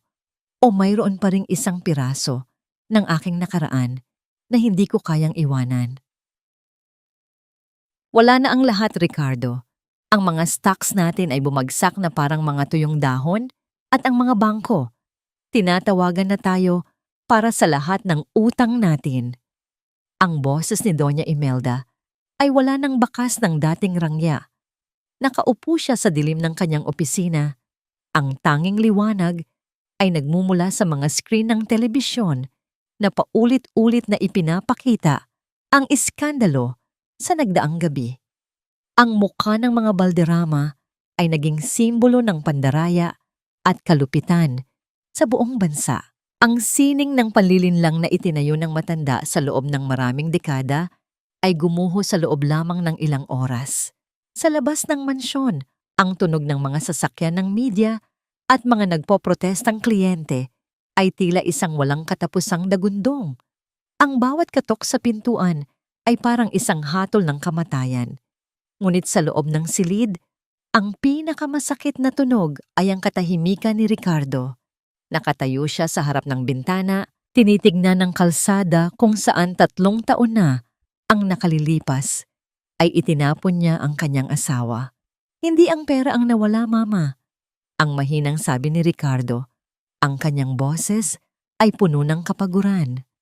Ang nawala ay ang kaluluwa ng pamilyang ito. Pinatay mo ang dangal ko. At pinatay mo ang babaeng tanging nagmahal sa akin nang walang kapalit. Ginawa ko yon para sa'yo. Ang pilit na sigaw ni Imelda, ngunit ang kanyang mga balikat ay nakayuko na, tila pasan ng bigat ng buong mundo. Hindi. Ginawa mo yon para sa sarili mo, para sa kontrol mo. Tugon ni Ricardo bago lumabas ng silid nang hindi man lang nililingon ang kanyang ina. Samantala, sa loob ng aking suite sa hotel, ang katahimikan ay tila isang malambot na kumot na bumabalot sa akin. Nakatayo ako sa balcony, pinapanood ang pagsikat ng araw sa kabila ng mga gusali ng Makati.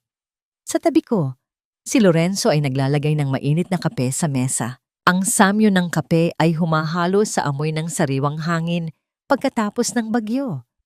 Ang mga Valderrama ay nagdeklara na ng bankruptcy ngayong umaga. Maria, ang balita ni Lorenzo. Ang The Weeping Madonna ay kinuha na ng gobyerno bilang bahagi ng kanilang pambayad sa buwis. Ang lahat ng pinaghirapan nilang kunin sa iyo, ngayon ay wala na sa kanila. Naramdaman ko ang isang pamilyar na bigat sa aking dibdib. Ang paghihiganti ay tila isang pagkaing masarap sa paningin, ngunit mapait at nakakaumay kapag tuluyan mo nang nalunok. Akala ko, kapag nakita ko silang ganito, magiging masaya ako, Lorenzo. Pero bakit tila mas malalim ang katahimikang nararamdaman ko? Lumapit sa akin si Lorenzo at hinawakan ang aking mga kamay. Ang kanyang init ay tila nagpapatatag sa aking naguguluhang isipan. Dahil ang tunay na tagumpay ay hindi ang pagbagsak nila, Maria. Ang tunay na tagumpay ay ang katotohanang nakatayo ka rito, buo at malaya. Hindi ka na nakatali sa kanila. Ngunit ang katahimikan namin ay naputol nang tumunog ang telepono sa loob ng suite. Si Ricardo. Gusto niyang makipagkita sa huling pagkakataon sa library ng mansyon upang ibigay ang mga huling dokumento ng restoration.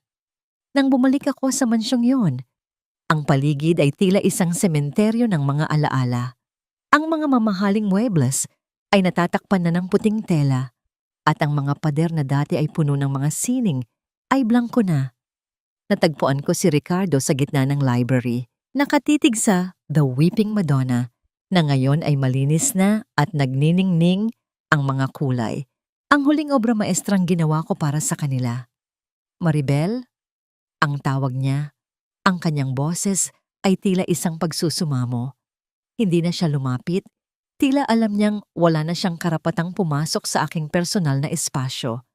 Ibinigay ko na ang lahat ng kailangan mo. Ang mansyong ito ay isusubasta na bukas. Wala na kaming matitirhan. Bakit mo ako pinatawag, Ricardo?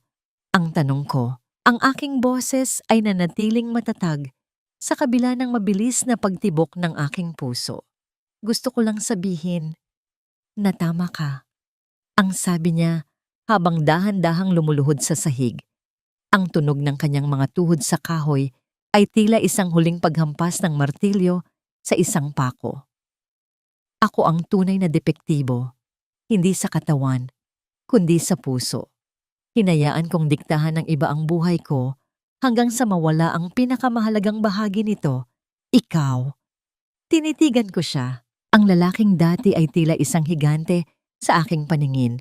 Ngayon ay tila isang maliit na batang naliligaw. Ang pagsisisi ay isang sining na laging huli ang dating Ricardo. Noong gabing iyon, hindi mo lang ako itinapon sa baha. Itinapon mo ang lahat ng pagkakataon natin. Maaari ba tayong magsimula muli?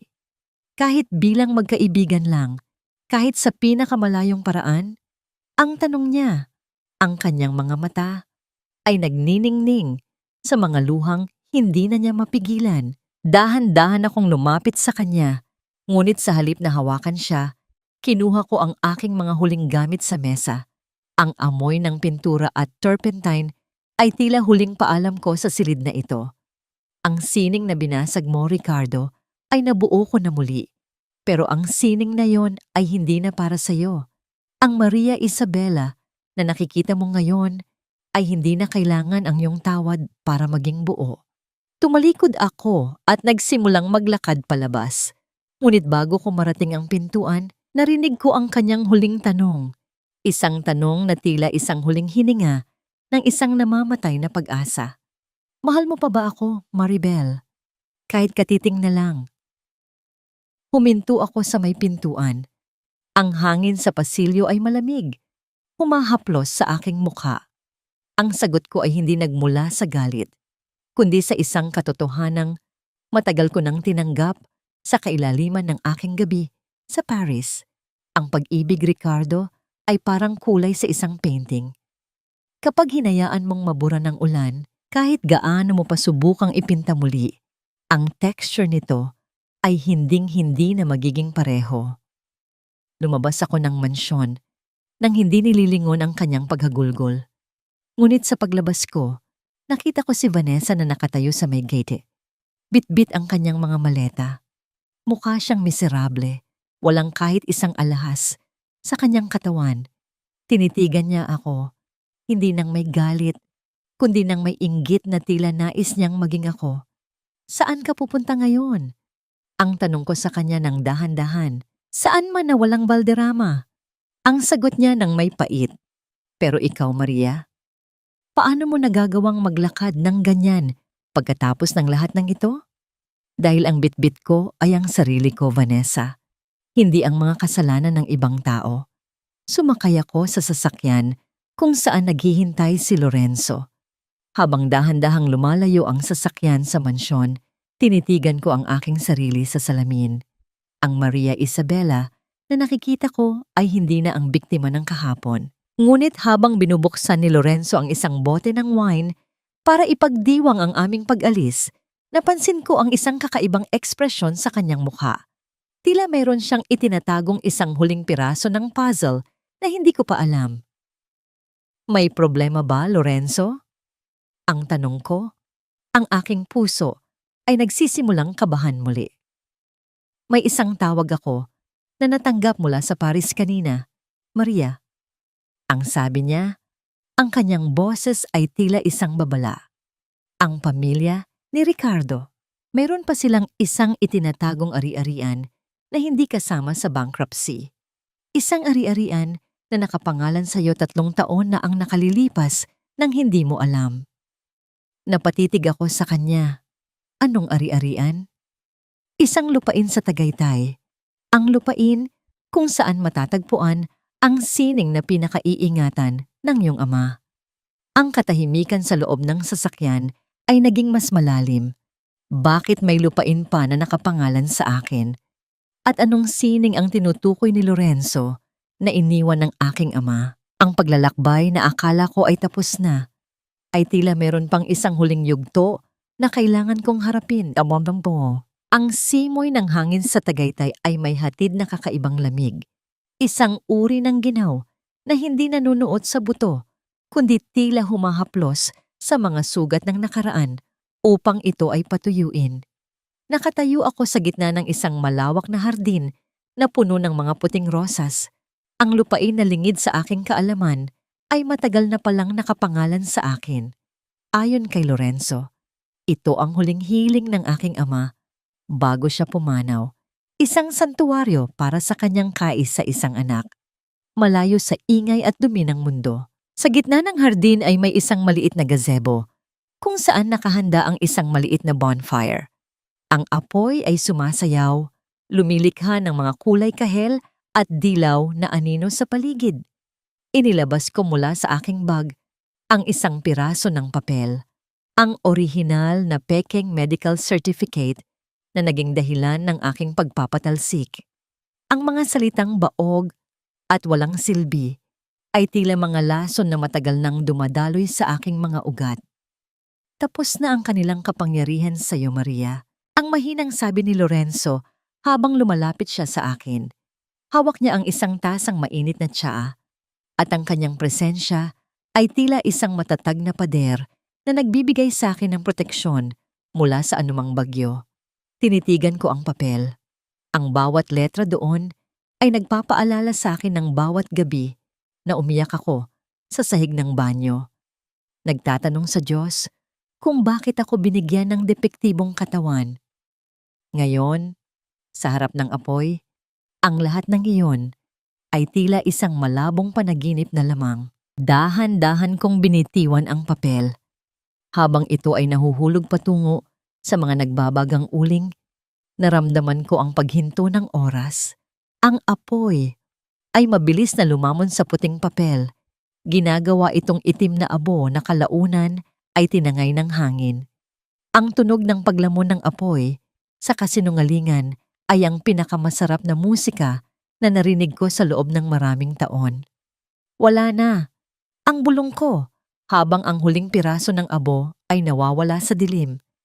Wala nang Maribel na pwedeng saktan. Wala nang Maribel na kailangang humingi ng tawad sa mga bagay na hindi naman niya kasalanan. Hinarap ko si Lorenzo.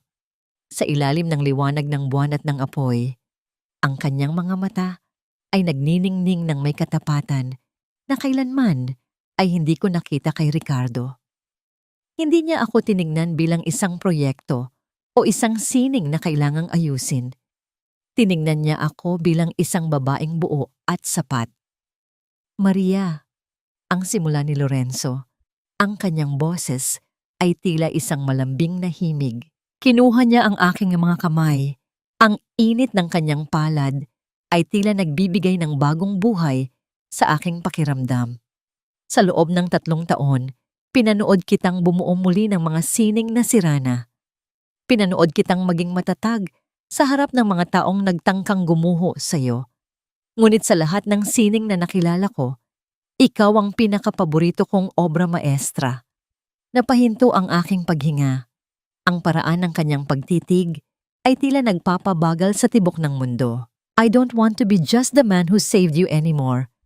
Pagpapatuloy niya, habang dahan-dahang lumuluhod sa isang tuhod sa ibabaw ng damuhan, gusto kong maging katuwang mo sa pagpinta ng bawat bukas. I want to be the one who wakes up next to you, seeing the colors of your soul every single day. Inilabas niya ang isang maliit na pelus na kahon.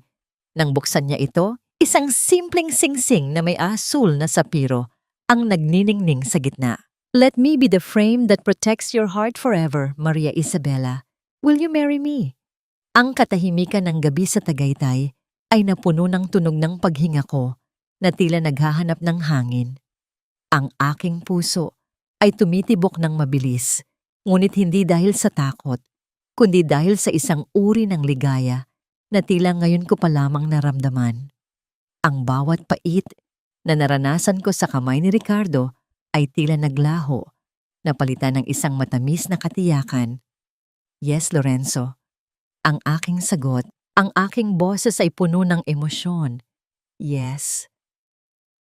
Isinuot niya ang singsing sa aking daliri.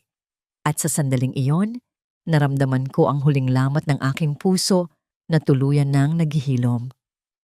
Binuhat niya ako at inikot.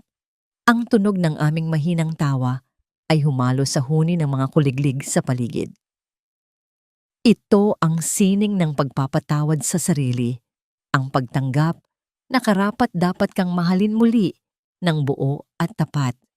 Ngunit habang kami ay nakayakap sa isa't isa, tila may isang pamilyar na pakiramdam na gumapang sa aking katawan. Isang kakaibang pagkahilo na hindi ko maipaliwanag, at ang biglang pagtalas ng aking pangamoy sa bango ng mga rosas sa paligid. Ayos ka lang ba? Ang tanong ni Lorenzo nang mapansin ang aking biglang pagtigil. Medyo nahihilo lang ako, Lorenzo. Baka sa lamig lang ng hangin. Ang sagot ko. Ngunit sa kailaliman ng aking isipan, May isang kutob na nagsisimulang mabuo. Isang kutob na maaaring maging huling sorpresa ng tadhana sa aking bagong buhay. Sa malayo, ang mga ilaw ng syudad ay kumukutitap. Tila mga saksi sa aking muling pagkabuhay. Ngunit habang hinahaplos ko ang aking tiyan nang hindi sinasadya, isang tanong ang pilit na sumisilip. Maari kaya na ang milagrong ipinagkait sa akin noon ay ngayon pa lamang ibibigay sa panahong hindi ko na ito inaasahan? Hindi pa tapos ang laban na ito, Maribel. Kung babagsak ako, sisiguraduhin kong kasama kitang lulubog sa impyernong ginawa mo para sa amin. Ang bulong na yon ni Doña Imelda ay tila isang sumpa na nananatiling nakabaon sa hangin ng National Gallery. Gabi na, at ang buong gusali ay balot na ng katahimikan maliban sa mahinang ugong ng air conditioning na nagpapanatili ng tamang temperatura para sa mga sining. Nakatayo ako sa harap ng The Weeping Madonna, ang huling gabi bago ang formal na turnover nito sa gobyerno. Ang bawat haplos ng aking pinsel sa nakalipas na mga linggo ay nagbigay ng bagong buhay sa birhen, ngunit sa dilim ng gallery, ang kanyang mga mata ay tila nagbababala sa akin. Naramdaman ko ang isang kakaibang panginginig sa aking batok. Ang tunog ng marahang pagkaladkad ng sapatos sa marmol na sahig ay umalingaw-ngaw mula sa dulo ng pasilyo. Hindi ito ang matatag na hakbang ng mga security guard. Ito ay mabagal, mabigat, at puno ng puot. Sino ang nandoon? Ang tanong ko, habang mahigpit kong hinawakan ang aking palette knife. Ang tibok ng aking puso ay naging kasing bilis ng mga patak ng ulan sa labas. Mula sa mga anino ng malalaking column, lumabas ang isang figura na halos hindi ko na makilala. Si Doña Imelda. Ang kanyang buhok na dati ay laging maayos, ay gulo-gulo ngayon. Ang kanyang marangyang terno ay marumi at lukot-lukot. Ang kanyang mga mata ay nanlilisik, puno ng baliw na galit, na tila nanggagaling sa kailaliman ng kanyang nawasak na pagkatao. Tignan mo ang iyong sarili. Ang wika ng matanda, ang boses niya ay paos at tila nanggagaling sa isang hukay. Nagtagumpay ka, di ba? Maria Isabela, ang sikat na restorer. Habang kami ay namumulubi sa kalsada, ikaw ay nagniningning dito. Pero alam mo, Maribel, ang sining ay madaling sirain. Gaya ng buhay mo. Sa ilalim ng madilim na ilaw, nakita ko ang kinang ng isang matalim na bagay sa kanyang kamay, isang cutter. Huwag kayong lalapit, Doña Imelda. Ang babala ko, habang pilit kong pinapakalma ang aking sarili. Wala na kayong mapapala rito. Ang paghihiganti ay hindi maibabalik ang yaman nyo. Wala na akong pakialam sa yaman. Ang sigaw niya, ang kanyang boses ay umalingaw-ngaw sa malaking silid, tila isang sugatang hayop. Ang gusto ko ay makita kang wasak. Gusto kong makita ang mukha mo kapag ang huling obra maestrang ito ay naging basahan na lamang. Mabilis siyang sumugod patungo sa painting. Ang bilis niya ay hindi akma sa kanyang edad. Tila hinihila siya ng purong kapuotan. Tumalon ako sa harap ng painting upang magsilbing kalasag. Naramdaman ko ang marahas na pagtulak niya sa akin. Ang tunog ng aming pagkakabangga ay lumikha ng isang mabigat na kalabog sa sahig. Bitawan niyo yan! Ang sigaw ko habang nakikipagbuno ako sa kanyang mga kamay. Naramdaman ko ang talim ng cutter na dumampi sa aking braso. Ang hapdi ay agad na gumuhit sa aking balat. Ngunit hindi ko binitawan ang kanyang mga kamay. Sa gitna ng aming pagpupumiglas, isang malakas na tunog ng pagpunit ng canvas ang umalingaw-ngaw sa silid. Ang aking puso ay tila huminto. Ang The Weeping Madonna, ang painting na pinagpuyatan ko, ang simbolo ng aking muling pagkabuhay, ay mayroon ng isang mahabang gilit sa gitna. Ha ha ha ha. Ngayon, tignan natin kung paano mo ito aayusin. Ang tawa ni Doña Imelda ay tila isang koro ng mga demonyo. Sisingilin ka ng gobyerno. Ikaw ang huling humawak nito. Ikaw ang sisirain ko. Binitawan niya ang cutter sa aking paanan. at mabilis na tumakbo patungo sa fire exit. Naiwan akong nakaluhod sa sahig, ang dugo mula sa aking braso ay dahan-dahang tumutulo sa marmol, humahalo sa mga anino ng gabi. Tumingin ako sa painting na punit na, at pagkatapos ay sa cutter na nasa harap ko. Eksaktong bumukas ang malaking pinto ng gallery at pumasok ang mga security guard. Kasama si Lorenzo na may dalang pagkain para sa akin. Ang liwanag ng kanilang mga flashlight ay tumama sa akin. Isang babaeng duguan, may hawak na palette knife at nakaluhod sa harap ng isang sinirang pambansang yaman. "Maria!" ang sigaw ni Lorenzo. Ang tunog ng kanyang mga mabilis na hakbang ay yumanig sa katahimikan. Ngunit bago pa man siya makalapit, ang mga guard ay humarang na sa kanya. "Huwag po kayong lalapit, sir! Miss Isabela, bitawan niyo ang hawak niyo." Tumingin ako kay Lorenzo. Ang aking mga mata ay puno ng luha at pagkalito. Ang bitag ni Doña Imelda ay perpekto. Sa paningin ng lahat, ako ang sumira sa painting dahil sa galit o sa isang hindi maipaliwanag na dahilan. Ang ebidensya ay nasa aking paanan at ang dugo sa aking braso ay tila isang selyo ng aking kasalanan. Ngunit sa gitna ng kaguluhan, naramdaman ko muli ang matinding pag-alon ng sikmura ko. Ang pagkahilo ay naging mas matindi at ang lahat ay nagsimulang magdilim. Lorenzo. Ang huling bulong ko bago ako tuluyang bumagsak sa sahig. Habang papalapit ang mga kamay ng mga awtoridad sa akin, isang katanungan ang pilit na humahabol sa aking malay.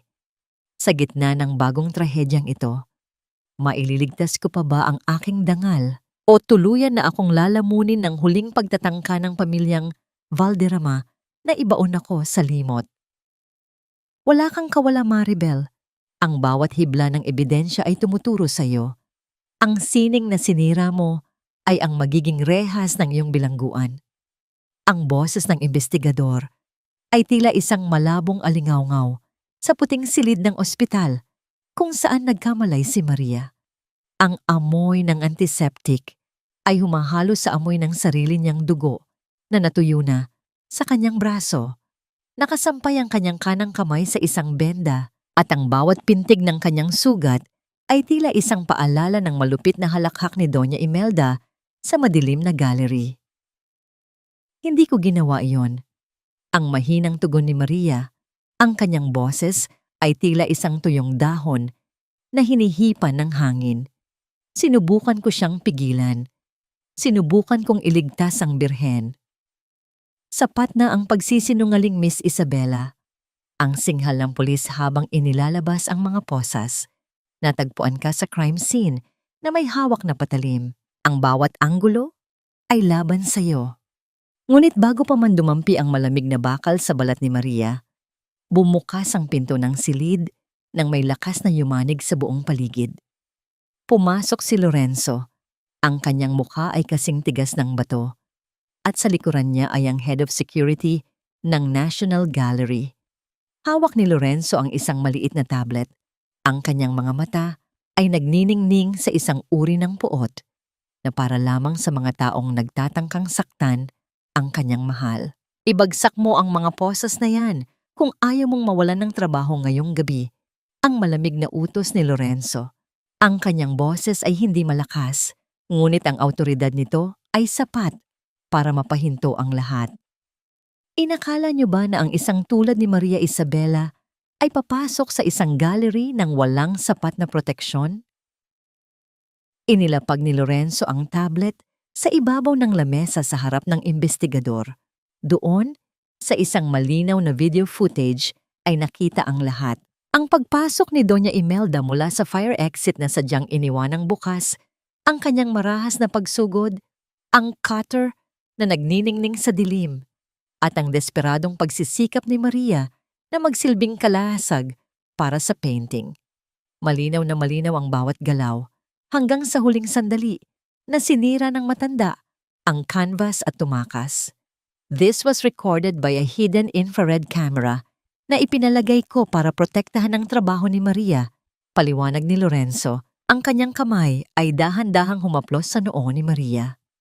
Ang sining ng paninira ni Doña Imelda ay nakuha sa kamera ng buong buo. Sa kabilang bahagi ng lungsod, sa loob ng isang madilim at masukal na eskinita sa labas ng mansyon, natagpuan ng mga pulis si Doña Imelda. Nakaupo siya sa putikan, yakap-yakap ang isang lumang frame ng painting na wala ng laman. Ang kanyang tawa ay tila isang nakakakilabot na himig ng isang taong tuluyan na ring nabasag ang kaisipan. Ang karma ay hindi dumating sa anyo ng kidlat, kundi sa anyo ng isang dahan-dahang pagkabaliw sa gitna ng kahihiyan. Akin ang lahat. Akin ang Madonna. Hindi niyo ako pwedeng kunin. Ang sigaw ni Imelda habang kinakaladkad siya ng mga pulis patungo sa patrol car. Ang tunog ng mga posas na sumasara sa kanyang mga kamay ay ang huling tunog ng kanyang kapangyarihan. Wala ng Donya, wala ng Balderrama. Isa na lamang siyang bilanggo ng sarili niyang puot. Pumasok si Ricardo sa presinto ng gabing iyon. Ang kanyang mukha ay tila isang guho ng isang dating magandang gusali. Nakita niya ang kanyang ina sa likod ng rehas, sumisigaw at nagwawala. Tumingin siya sa kanyang mga kamay, ang mga kamay na hinayaan ang lahat ng ito na mangyari. Ang bawat sentimo ng kanilang yaman ay kinuha na ng gobyerno at ang kanyang pangalan ay naging isang malaking mantsa sa kasaysayan. Tapos na ang lahat, Mama. Ang tanging nasabi ni Ricardo bago siya tuluyang tumalikod. Sa pagkakataong ito, hindi na siya ang biktima. Siya ang hukom na nagpasyang iwanan ng laso ng kanyang nakaraan. Bumalik si Lorenzo sa kwarto ni Maria sa ospital. Ang silid ay tahimik na ngayon. Ang tanging naririnig ay ang rhythmic na tunog ng monitor ng kanyang puso. Umupo si Lorenzo sa tabi niya at hinalikan ang kanyang mga kamay. Wala na siya, Maria. Doña Imelda will face the consequences of her actions. At ang The Weeping Madonna, mayroon akong mga kaibigan sa Louvre na handang tumulong sa atin para ayusin ito muli. Everything will be fine. Ngunit si Maria ay nanatiling tahimik. Ang kanyang mga mata ay nakatitig sa kisame. Isang luha ang dahan-dahang dumaloy mula sa kanyang mga mata, hindi dahil sa lungkot, kundi dahil sa isang uri ng paglaya na hindi niya maipaliwanag. Lorenzo? Ang mahina niyang tawag, ang pakiramdam na ito. Tila ba ang lahat ng piraso ng buhay ko ay unti-unti nang bumabalik sa tamang pwesto? Eksaktong pumasok ang isang doktor. Ang mukha ay seryoso, ngunit may bahid ng isang maliit na ngiti. Hawak nito ang mga resulta ng blood test ni Maria na ginawa bago siya bigyan ng gamot. Miss Isabella, Mr. Sandoval. Ang bati ng doktor, inilapag niya ang folder sa paanan ng kama. Nais ko lang ipaalam na ang iyong pagkahilo at panghihina sa gallery ay hindi lamang dahil sa stress o sa sugat mo. Napatingin si Lorenzo sa doktor, ang kanyang pagkakahawak sa kamay ni Maria ay humigpit. Ano ang ibig mong sabihin, Doc? Congratulations, ang sabi ng doktor. Ang kanyang boses ay tila isang banayad na koro ng pag-asa. You are 8 weeks pregnant, Maria. Ang milagrong sinabi nilang hindi mangyayari ay heto na, buhay na buhay sa loob mo. Ang katahimikan sa loob ng silid ay naging kasing sagrado ng isang simbahan. Tumingin si Maria kay Lorenzo at sa gitna ng kanyang mga luha, isang ngiti ng purong kaligayahan ang sumilay sa kanyang mga labi. Isang ngiting kailanman ay hindi kayang sirain ng kahit sinong Balderrama. Ang pinakamalaking paghihiganti sa tadhana ay hindi ang kamatayan ng kaaway, kundi ang paglikha ng bagong buhay sa gitna ng mga abo. Ang sikat ng araw sa aking silid sa Tagaytay ay tila isang banayad na haplos na gumigising sa aking diwa. Wala na ang mabigat na pakiramdam ng takot, wala na ang amoy ng luma at madilim na pasilyo ng mansyon ng mga Valderrama. Sa halip, ang hangin ay amoy sariwang damo at ang halimuyak ng mga bulaklak na kusa nang namumukadkad sa aking hardin. Dahan-dahan kong ibinaba ang aking tingin sa aking tiyan. Doon, sa kailaliman ng aking pagkatao, ay may isang mabilis at matatag na ritmo, isang tibok na tila maliliit na kabayo na tumatakbo sa loob ng aking sinapupunan. Ito ang himig na sinabi nilang kailanman ay hindi ko maririnig. Ang bawat sipa ng buhay sa loob ko ay tila isang malakas na sampal sa lahat ng kasinungalingan ni Doña Imelda at sa kawalan ng paninindigan ni Ricardo. "Breakfast is ready, my queen." Ang boses ni Lorenzo ay nanggaling sa pintuan. Pumasok siya bitbit ang isang tray ng sariwang prutas at gatas. Ang kanyang mga mata ay nagniningning sa isang uri ng ligaya na tila sapat na upang punan ang lahat ng kulang sa aking buhay. Umupo siya sa gilid ng kama at maingat na inilapag ang tray bago niya hinawakan ang aking kamay. Kumusta ang pakiramdam ng munting restorer natin sa loob? Ang biro niya habang dahan-dahang itinititig ang kanyang muka sa aking tiyan upang makinig. Ang init ng kanyang hininga sa aking balat ay nagdulot ng isang pamilyar na kilig, isang pakiramdam na dati ay akala ko'y para lamang sa mga kwento sa libro. Malakas siya, Lorenzo. Parang ang tatay niya. Ang sagot ko ng may ngiti.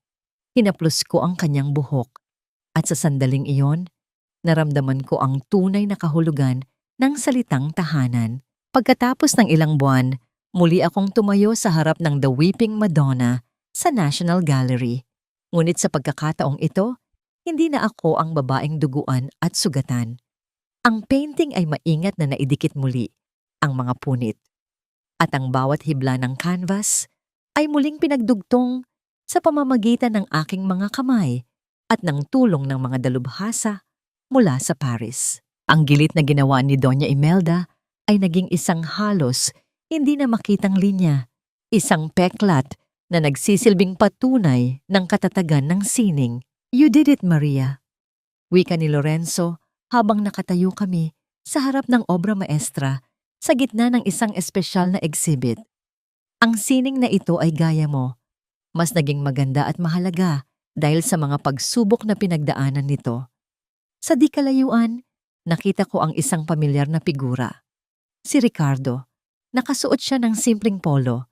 Malayo sa mga mamahaling suit na dati niyang ipinagmamalaki. Nakatayo siya sa likuran ng maraming tao, tinitignan ng painting, at tinitignan ako. Ang aming mga mata ay nagtagpo, ngunit sa pagkakataong ito, wala na akong naramdamang kaba o galit. Ang nakita ko sa kanyang mga mata ay ang isang malalim at walang hanggang pangungulila. Hindi siya lumapit. Alam niya ang kanyang lugar. Sapat na sa kanya ang makita mula sa malayo na ang babaeng itinapon niya ay ngayon ay isang nagniningning na bituin na hindi na niya kailanman maabot. Dahan-dahan siyang tumalikod at naglakad palabas ng gallery kasabay ng paglaho ng huling anino ng aking nakaraan. Inanunsyo ko rin sa araw na yon ang pagtatayo ng Maribel Foundation, isang santuwaryo para sa mga kababaihang nakaranas ng pang-aabuso at maling akusasyon sa loob ng kanilang sariling mga tahanan. Gagamitin ko ang aking yaman at ang aking sining upang bigyan sila ng bagong simula. Gaya ng ibinigay sa akin ni Lorenzo, ang bawat babae ay isang obra maestra. Ang pahayag ko sa harap ng mga mamamahayag. Maari tayong mapunit, maaari tayong madungisan ng mga kasinungalingan, ngunit hanggat mayroon tayong lakas na bumuo muli, hinding-hindi tayo mawawalan ng halaga. Nang matapos ang exhibit, naglakad kami ni Lorenzo sa labas ng gallery.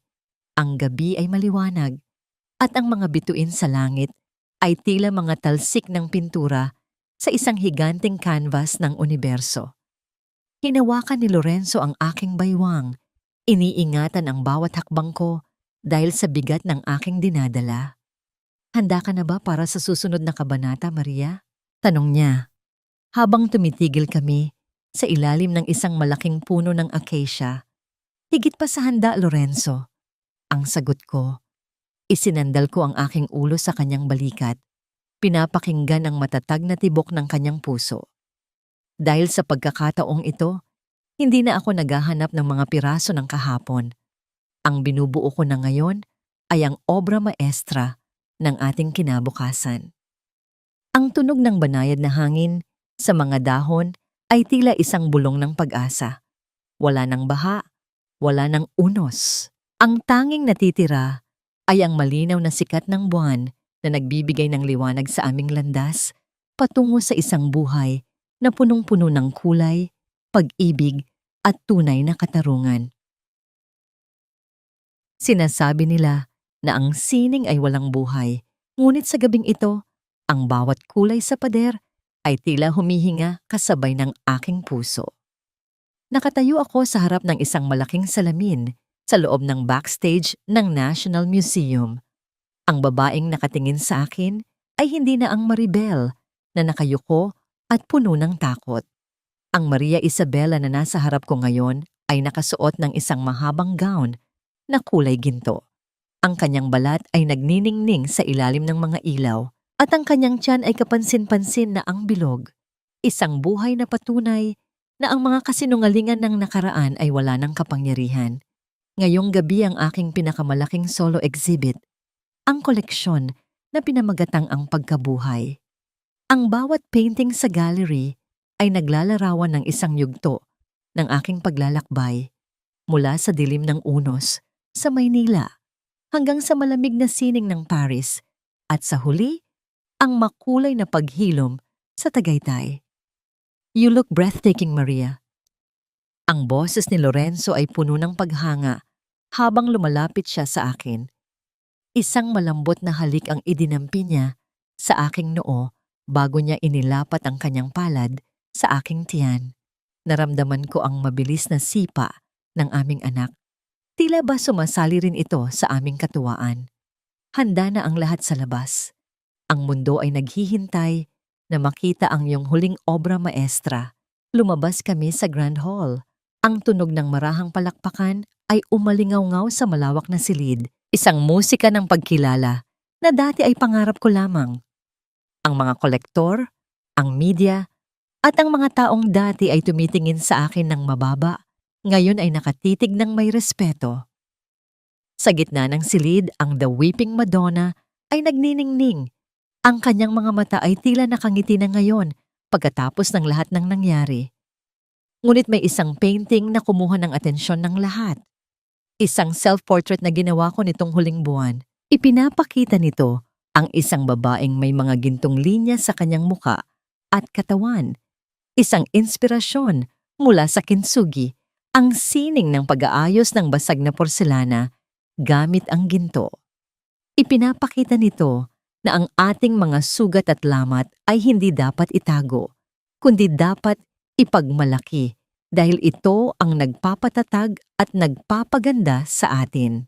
Sa di kalayuan, malapit sa exit, nakita ko ang isang pamilyar na anino. Isang lalaking nakayuko, tila isang estranghero sa mundong ito. Si Ricardo, walang Vanessa sa tabi niya. Wala nang Doña Imelda na nagdidikta sa bawat galaw niya. Narinig ko sa mga balita na si Doña Imelda ay nananatili na sa isang mental facility. Kausap ang mga pader na hindi sumasagot, habang si Ricardo ay nagtatrabaho na bilang isang simpleng ahente para mabayaran ang mga huling utang ng kanilang pamilya. Nagtagpo ang aming mga mata sa huling pagkakataon. Walang galit sa aking puso, tanging isang malalim na pakiramdam ng distansya. Ang lalaking minsan ay naging sentro ng aking universo ay isa na lamang malabong alaala sa gilid ng aking paningin. Dahan-dahan siyang tumango, isang tahimik na pagkilala sa aking tagumpay, bago siya tuluyang lumabas at nilamon ng dilim ng gabi. Maria, kailangan nating magbigay ng maikling pahayag, bulong ni Lorenzo, habang inaakay niya ako patungo sa gitna ng entablado. Humarap ako sa lahat.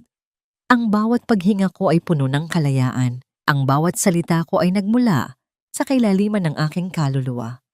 Ang sining ay hindi lamang tungkol sa kagandahan. Ang simula ko, ang aking boses ay umalingaw-ngaw sa tahimik na hall. Ang sining ay tungkol sa katotohanan. Maraming taon akong nanirahan sa isang kasinungalingan. Naniniwalang ako ay kulang, Naniniwalang ako ay depektibo, ngunit natutunan ko na ang ating halaga ay hindi itinatakda ng mga taong sumisira sa atin. Ang ating halaga ay nagmumula sa kung paano natin pinipiling buuin muli ang ating sarili mula sa mga piraso ng kahapon. Hinawakan ko ang aking tiyan at tiningnan si Lorenzo na nakatayo sa aking tabi ng may pagmamalaki. Hindi na ako ang babaeng itinapon sa baha. Hindi na ako ang babaeng baog sa paningin ng mundo. Ako ay si Maria Isabela at ang buhay na itinatayo ko ngayon ay ang aking pinakadakilang obra maestra. Ang tunog ng malakas na palakpakan ay tila isang malakas na dagundong ng tagumpay na yumanig sa buong museo. Ang bawat ilaw ng kamera ay tila mga bituin na bumagsak sa lupa upang bigyan ako ng ningning. Ngunit higit sa lahat ng ito, ang pinakamahalagang bagay ay ang kapayapaan sa loob ng aking dibdib. Nang matapos ang gabi, naglakad kami ni Lorenzo palabas, bitbit ang aming mga pangarap at ang bagong buhay na paparating. Habang tinitignan ko ang National Museum sa aking likuran, napangiti ako. Ang mga lamat sa aking puso ay naroon pa rin, ngunit ngayon, ang bawat lamat na yon ay puno na ng ginto. Hindi na ako isang piraso ng kahapon. Ako na ang reyna ng aking kasalukuyan at ang arkitekto ng aking magandang kinabukasan. 2 taon ang lumipas na parang isang banayad na agos ng ilog sa gitna ng kagubatan. Dito sa aming tahanan sa Tagaytay, ang bawat umaga ay nagsisimula sa tunog ng maliliit na hakbang sa kahoy na sahig. At ang matamis na tawa ng isang batang, ang pangalan ay kinuha sa sining, si Rafael. Ang kanyang mga mata ay kasing talas ng kay Lorenzo. Ngunit ang kanyang mga ngiti ay nagtataglay ng liwanag na tila nanggaling sa lahat ng mga panalangin inalay ko noong ako ay wala pang matakbuhan. Nakatayo ako sa aming malawak na beranda, tinitignan ang tanawin ng Bulkang Taal na tila isang tahimik na saksi sa aming kapayapaan. Ramdam ko ang mainit na yakap ni Lorenzo mula sa aking likuran. Ang kanyang baba ay maingat na nakapatong sa aking balikat. Ang bango ng kapeng barako ay humahalo sa amoy ng mga sariwang pino sa paligid. Malalim na naman ang iniisip mo, Maria. Bulong ni Lorenzo, habang ang kanyang kamay ay dahan-dahang humahaplos sa aking braso. Iniisip ko lang kung gaano kalayo na ang narating natin, Lorenzo. Sagot ko ng may ngiti. Sinasabi nila na ang sining ay pagbabalik sa orihinal na anyo, pero natutunan ko na ang pinakamagandang sining ay ang paglikha ng isang bagong anyo mula sa mga dating nasira. Mabalisas ang mga mo sa Bosari. Nabalitaan ko kamakailan na si Ricardo ay naninirahan na sa isang maliit na bayan sa probinsya. Nagtatrabaho siya sa isang maliit na hardware store na mumuhay ng tahimik at malayo sa ingay ng Makati. Si Doña Imelda naman ay nananatili sa loob ng kanyang sariling mundo sa pasilidad. Tinitignan ang kanyang mga kamay na tila ba may hinahanap na mga alahas na wala na doon. Ang kanilang kwento ay natapos na sa isang tuldok ng pagsisisi habang ang sa akin ay nagsisimula pa lamang sa isang makulay na kuwit. Napagtanto ko na ang pagpapatawad ay hindi nangangahulugan na kailangang bumalik ang lahat sa dati. Ang pagpapatawad ay ang pagpapasya na huwag nang hayaan ang bigat ng nakaraan, na diktahan ang bilis ng iyong mga hakbang sa hinaharap. Pinatawad ko na si Ricardo, hindi dahil karapat-dapat siya, kundi dahil karapat-dapat ako sa kapayapaan. Tumingin ako kay Rafael na ngayon ay abala sa paglalaro ng kanyang mga wooden blocks sa damuhan. Lumapit siya sa amin bitbit ang isang piraso ng kahoy na may guhit ng isang bituin. Mama, look! I fixed it! Ang sigaw ng bata. Ang kanyang boses ay puno ng inosenteng pagmamalaki. Napaiyak ako ng bahagya. Mga luhang hindi na nagmula sa hapdi, kundi sa purong pasasalamat. Pinulot ko ang aking anak at hinalikan siya sa pisngi. Ang buhay ay tunay na isang obra maestra na patuloy nating pinipinta araw-araw.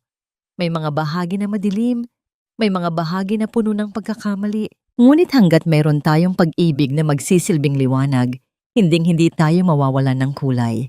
Sa bawat babaeng nakikinig sa aking kwento, nais kong malaman nyo, ang iyong mga lamat ay hindi kakulangan. Ang iyong mga sugat ay hindi katapusan. Gaya ng isang basag na painting na muling nabuo, ikaw ay mas matatag, mas mahalaga, at mas maganda ngayon kaysa noong hindi ka pa nasusubok ng panahon. Ang sining ng buhay ay ang sining ng pag-asa. At sa gitna ng bawat unos, tandaan mo na palaging may isang Lorenzo na handang sumagip sa iyo, o mas mahalaga, mayroong isang Maria Isabela sa loob mo na handang bumuo muli sa sarili mong pagkatao. Ang bawat piraso ng kahapon ay naging bahagi na ng aking kasaysayan, ngunit ang aking bukas ay isang blankong canvas na punong-puno ng walang hanggang posibilidad.